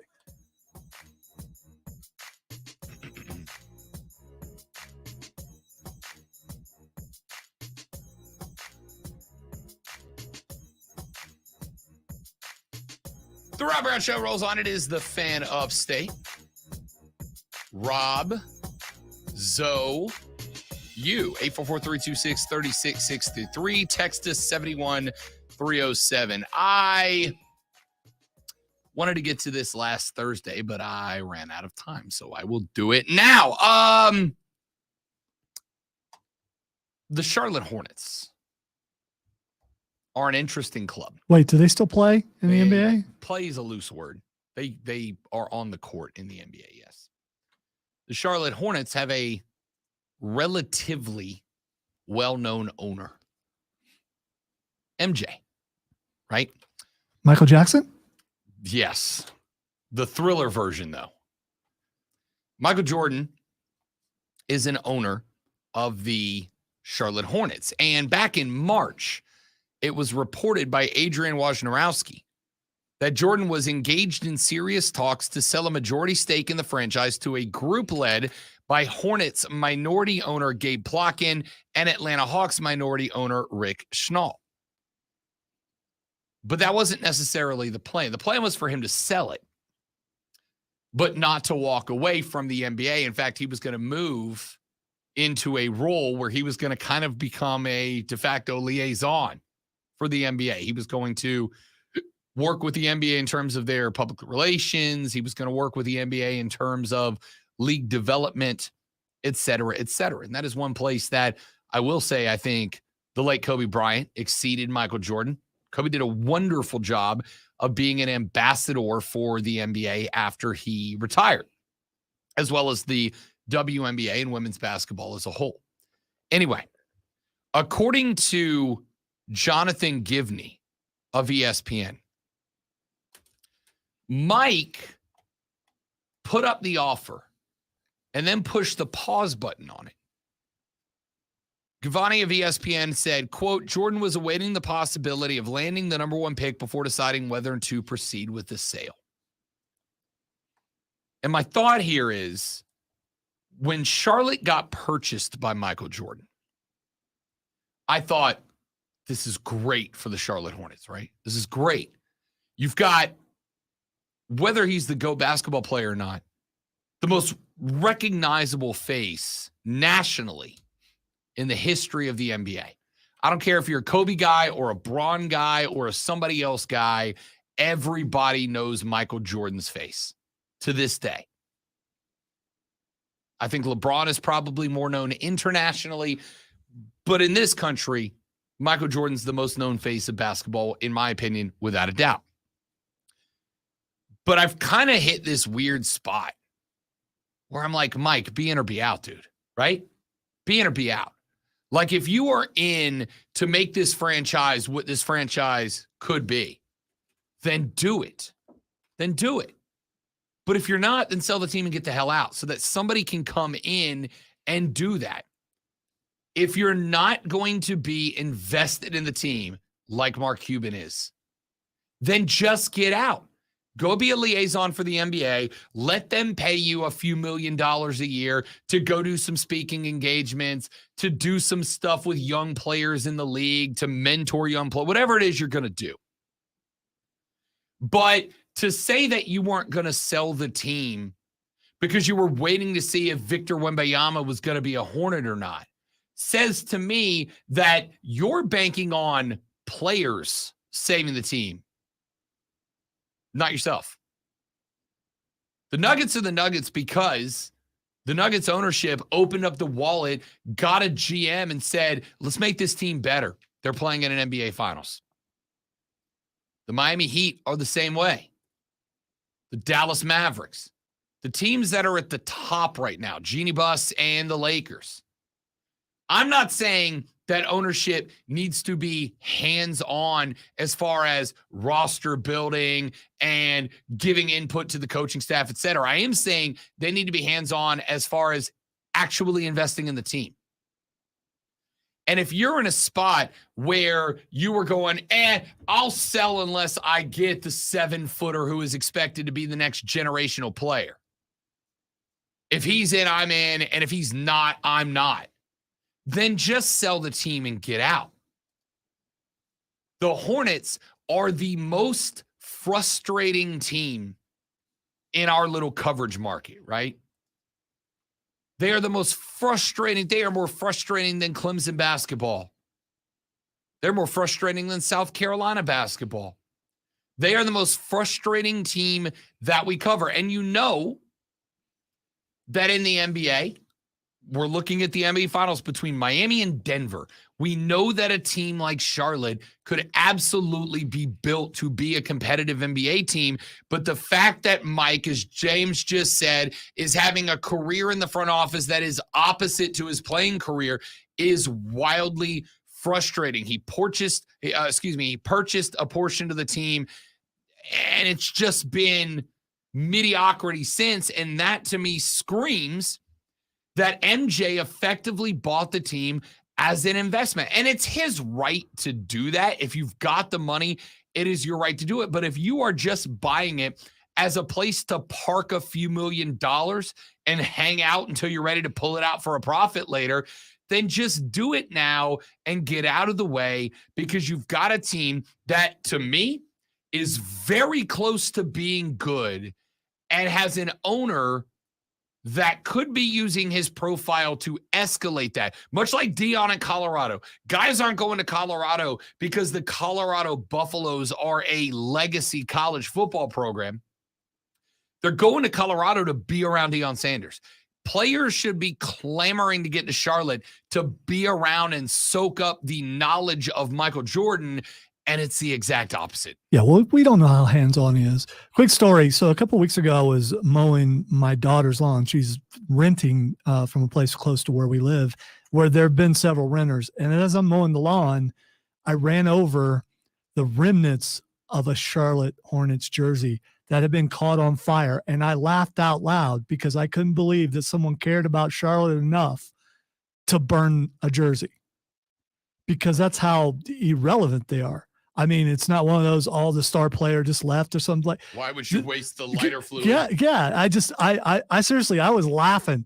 Could not believe someone burnt a Charlotte Hornets jersey. Why? When's the last time they were relevant enough for you to be so angry at them that you decided to catch the thing on fire? It's just a bad look, man. It's just a bad look. As James just pointed out, Mike fired a guy that improved the team by 10 wins each year and replaced him with the previous guy he fired. Yeah, it's you had an opportunity, and I would think Mike would have a easier time building a successful NBA franchise than probably any other owner, just because of who the hell he is. But instead, this move, I might sell, but let me see if we get Victor Wembanyama before I do. And if we don't, I'm out. And if he's in, then I'm in. This move smells like a dude who's going, I just want to hold it as an investment. I just want to keep my face in the public eye for marketing purposes. Yeah, but see, and this is the way to do it. I don't think that's what it is. We don't have this problem now, but I'm sure you've worked with people in the past, and so have I, bosses that want it their way, and they know their way is going to work. Even if they have to go through a ton of people, they're going to prove that their way works. And from everything we've seen from The Last Dance and other things, Jordan, when he has it in his mind, this is going to work and it's going to work this way, he will keep doing it till he can prove he's right. And I think this is one of those cases where his way is never going to work. That'd be great, but what's his way, right? Like, what's his way? What's the Michael way to make Charlotte good? His way is losing right now, and it has been for quite some time. Yeah. What's the Mike way of making Charlotte good? Because I don't see it. I don't see strategy. I don't see planning. I don't see execution of strategy or planning. I don't see anything that goes, this is the Mike way. And again, Mike should have an easier time of it than any other owner in the league just because of who he is. If Mike got invested and involved with this team, he should have players clamoring to be there, to be around Mike, to soak up with what Mike knows, to take in what Mike can teach them, what they can learn from Mike, how they can get better, how they can change their mentality to be more like Mike's. And there's none of that, man. There's none of that, or at least not that we see publicly. And again, if all this is taking place behind the scenes, that'd be great, except for there's no evidence of that either. LaMelo Ball was the best pickup they've had, and it's been pretty good. Outside of the injuries, LaMelo Ball's been fine. I was going to say, everyone's been pretty excited about LaMelo and what he was able to do. Yeah, but outside of that, what's been the move? The biggest source of optimism the Hornets have had in 5 years is what?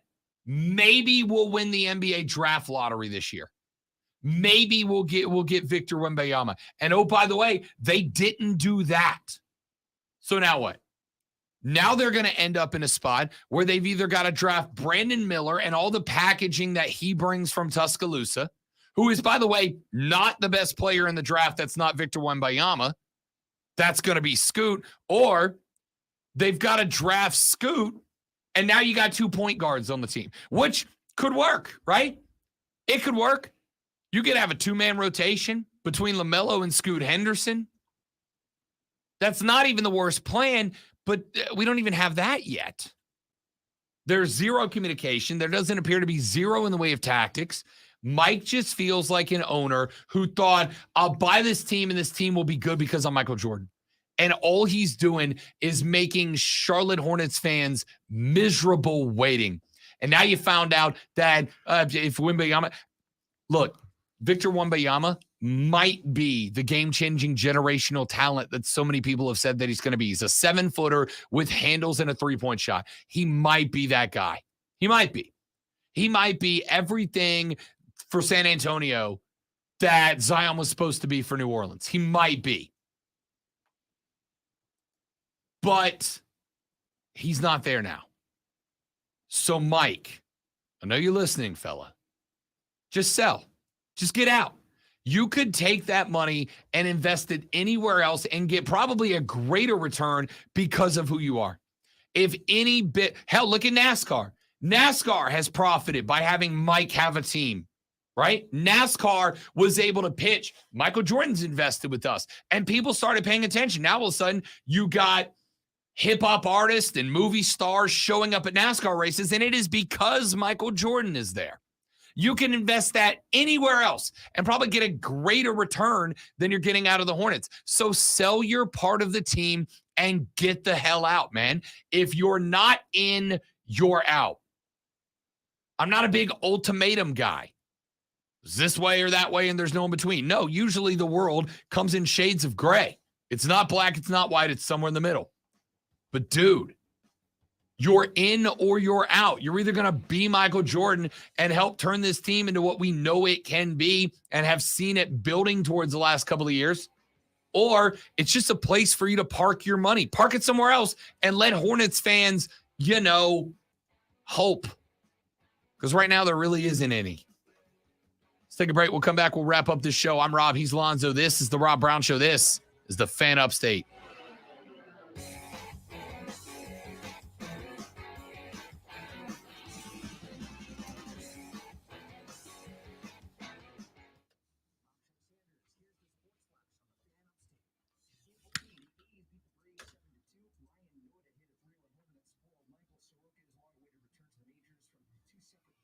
Oh, man.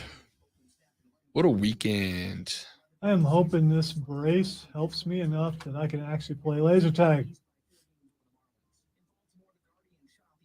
Ask Cameron, is there such thing as a meat shield in laser tag? He said you get shot once and you're out. No, you get shot and your little belt resets and you can't shoot for like 10 seconds while you move somewhere else. Okay. So, like, if I shoot you, there's a speaker on your little chest thing, and it'll make a noise like, and It tells you got shot, and then the belt deactivates. So you can't get shot or shoot for 10, 15, 20, whatever it is seconds they have it set to. But can you, during that time when you can't be shot, be used as a shield? I mean, theoretically, yeah. Okay. Just anything that blocks your chest or back can be used no, as no, a no. shield. So someone could be behind me after I get. I'll just working on strategy here. But it is not. It is obviously, as it is a team game. For that to be justifiable, your team has to take a kill. And then if you get a kill using a meat shield, you haven't accomplished anything. Haven't you, though? Yeah. In the end, it's about on top winning, of that, right? and on top of that, if you're using him as a meat shield and then his chest piece activates again, bang, I got another kill right there because you're just holding him out there for me. So it would really only work for, like, if it's a 10-second timer, 7 seconds before you need to let them get behind a wall and get cover. Now, if you can time that out, you might be really good. We'll say the person is wide, like me, or depending on the size of the other players on the team, 2 could possibly fit behind.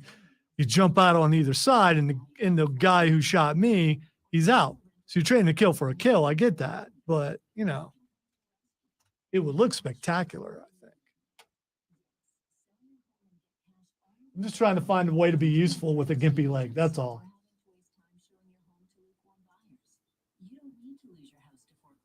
Although more than likely, because it's me, I will just go all out and just, who cares if I can walk on my vacation? I don't care. I'll just sit in the balcony and watch the ocean.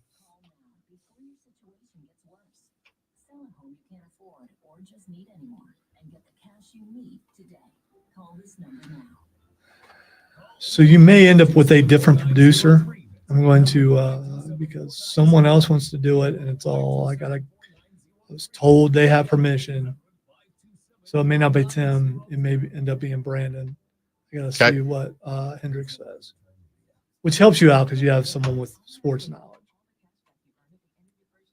And even if you're listening, Brandon, you lose cool points, though, because, T2 is cool.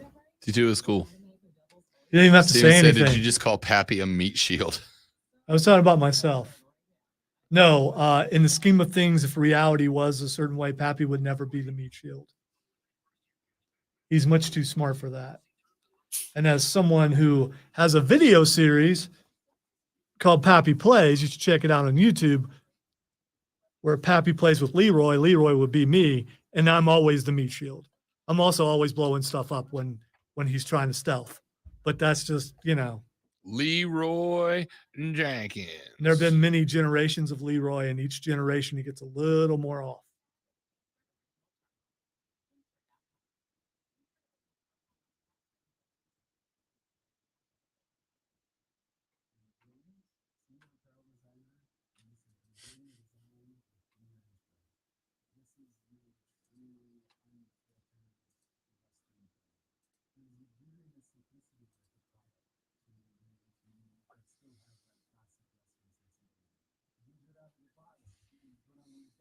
You guys are never letting that one go, are you? At least you're not, Steven. You got to stop telling them how much it bugs you. You should know this by now. Also, you're right. I wouldn't be doing this on purpose to get my child fame. I would never do such a thing. He needs to earn his own keep. I agree. Which he does. So, I mean,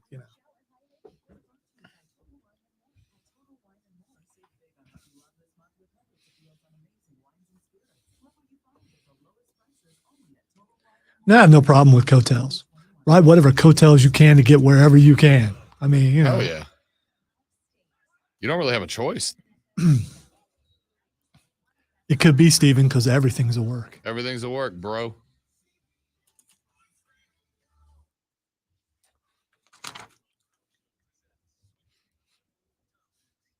All right, it's time for Twitter Trending Topics, where I tell Rob what's trending. He will tell us why. The first thing that is trending is Alexa Bliss.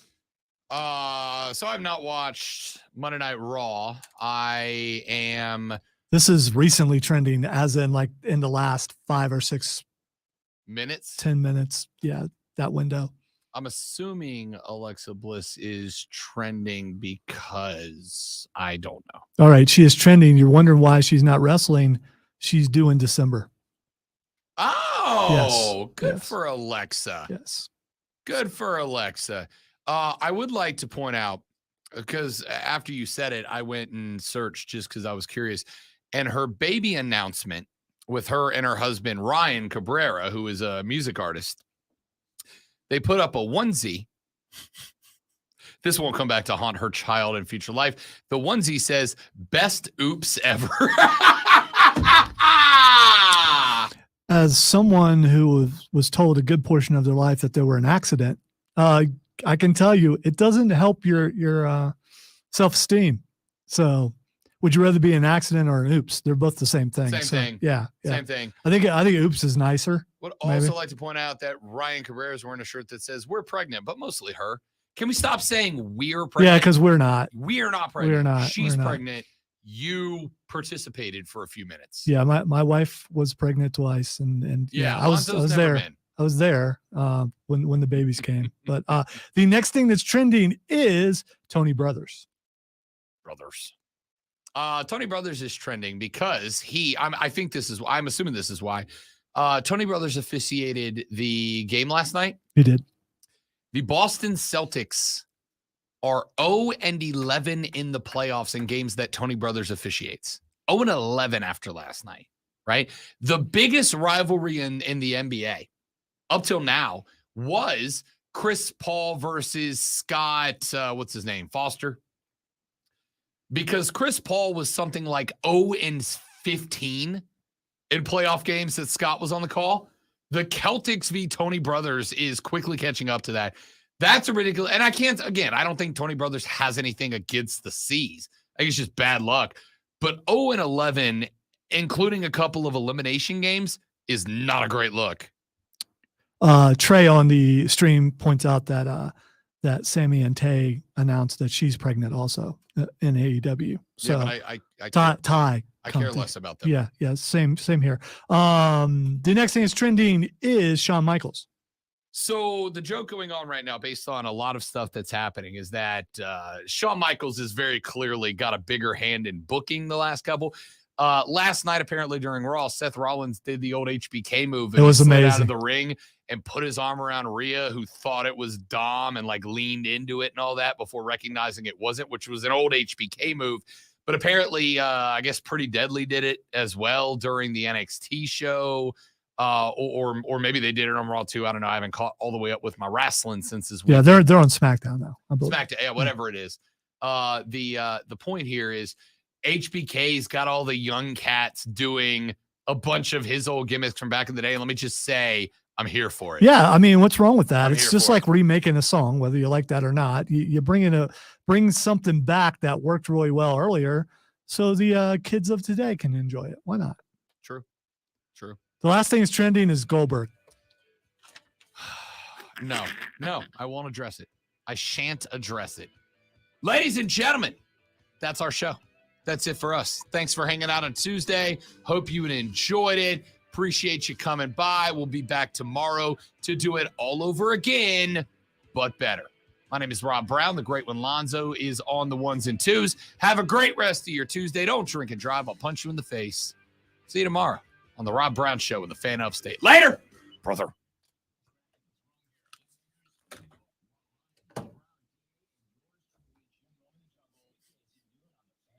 I mean, they're married and from what I understand, very deeply in love. Just because you're married and deeply in love, sometimes sex leads to babies, even if you don't want a baby.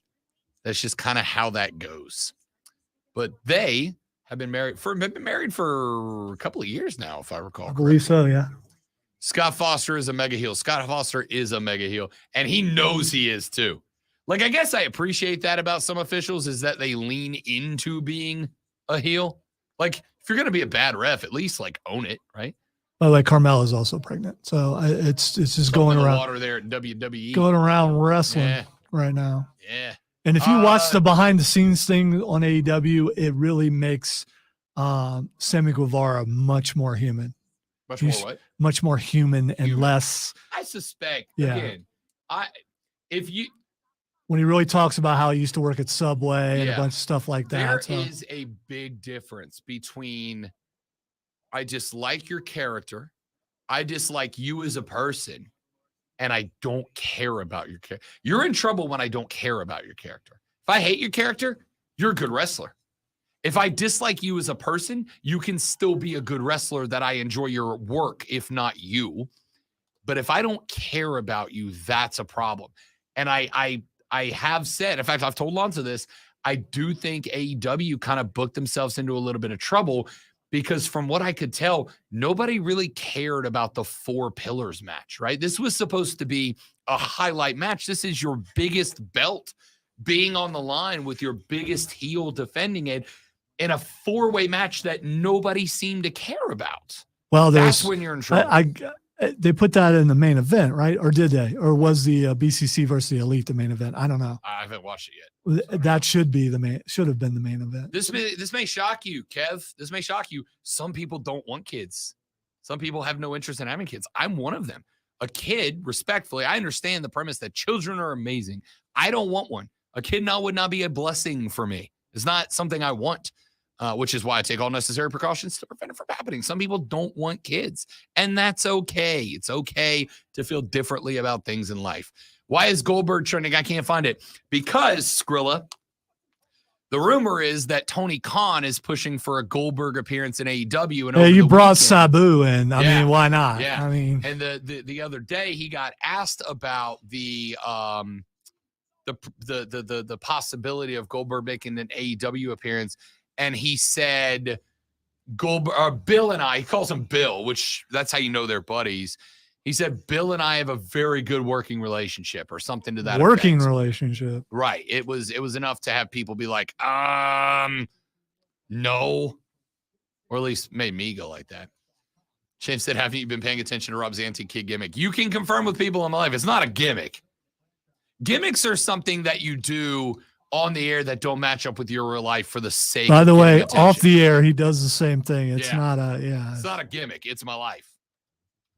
I do have gimmicks on the air. Me talking about how incredibly confident and wonderful I am is a gimmick. Lonzo will tell you I'm the most paranoid person about myself off the air. You'll know. Well, we have a contest on that. Correct. So, I mean, there's that. If I was as cocky in real life as I am, some of the stuff I say on the air, man. Yeah, but Rob does not want kids. That's not a gimmick. That's just a true statement. Trey said Sabu was barely on camera and the match itself was lackluster. The problem is when you build up the BCC as this, we love violence and we have no That wasn't limits. it. It was the Adam Cole versus. Oh, that's right. Yeah, That's yeah, right. That's versus right. Jericho. That's right. The BCC Well, that's too thing. bad, 'cause and that thing, from what I understand, was really good. Yeah. I haven't watched AEW yet. I'm going to finish Night of Champions right now. Here's all I'll say. I think Chris Jericho deserves to be on the Mount Rushmore. That's how good and consistent he's been. But based on some of the clips I've seen from that match, probably time for Chris to transition to a manager role. Or stop being on TV. But go manager role. Oh, I mistimed that. I can't do anything about it now. All right, we're going to jump out because Lonzo's struggling with numbers. Y'all have a great day. Thanks for hanging out. Have a lovely one. We'll see you back here tomorrow. Goodbye. No.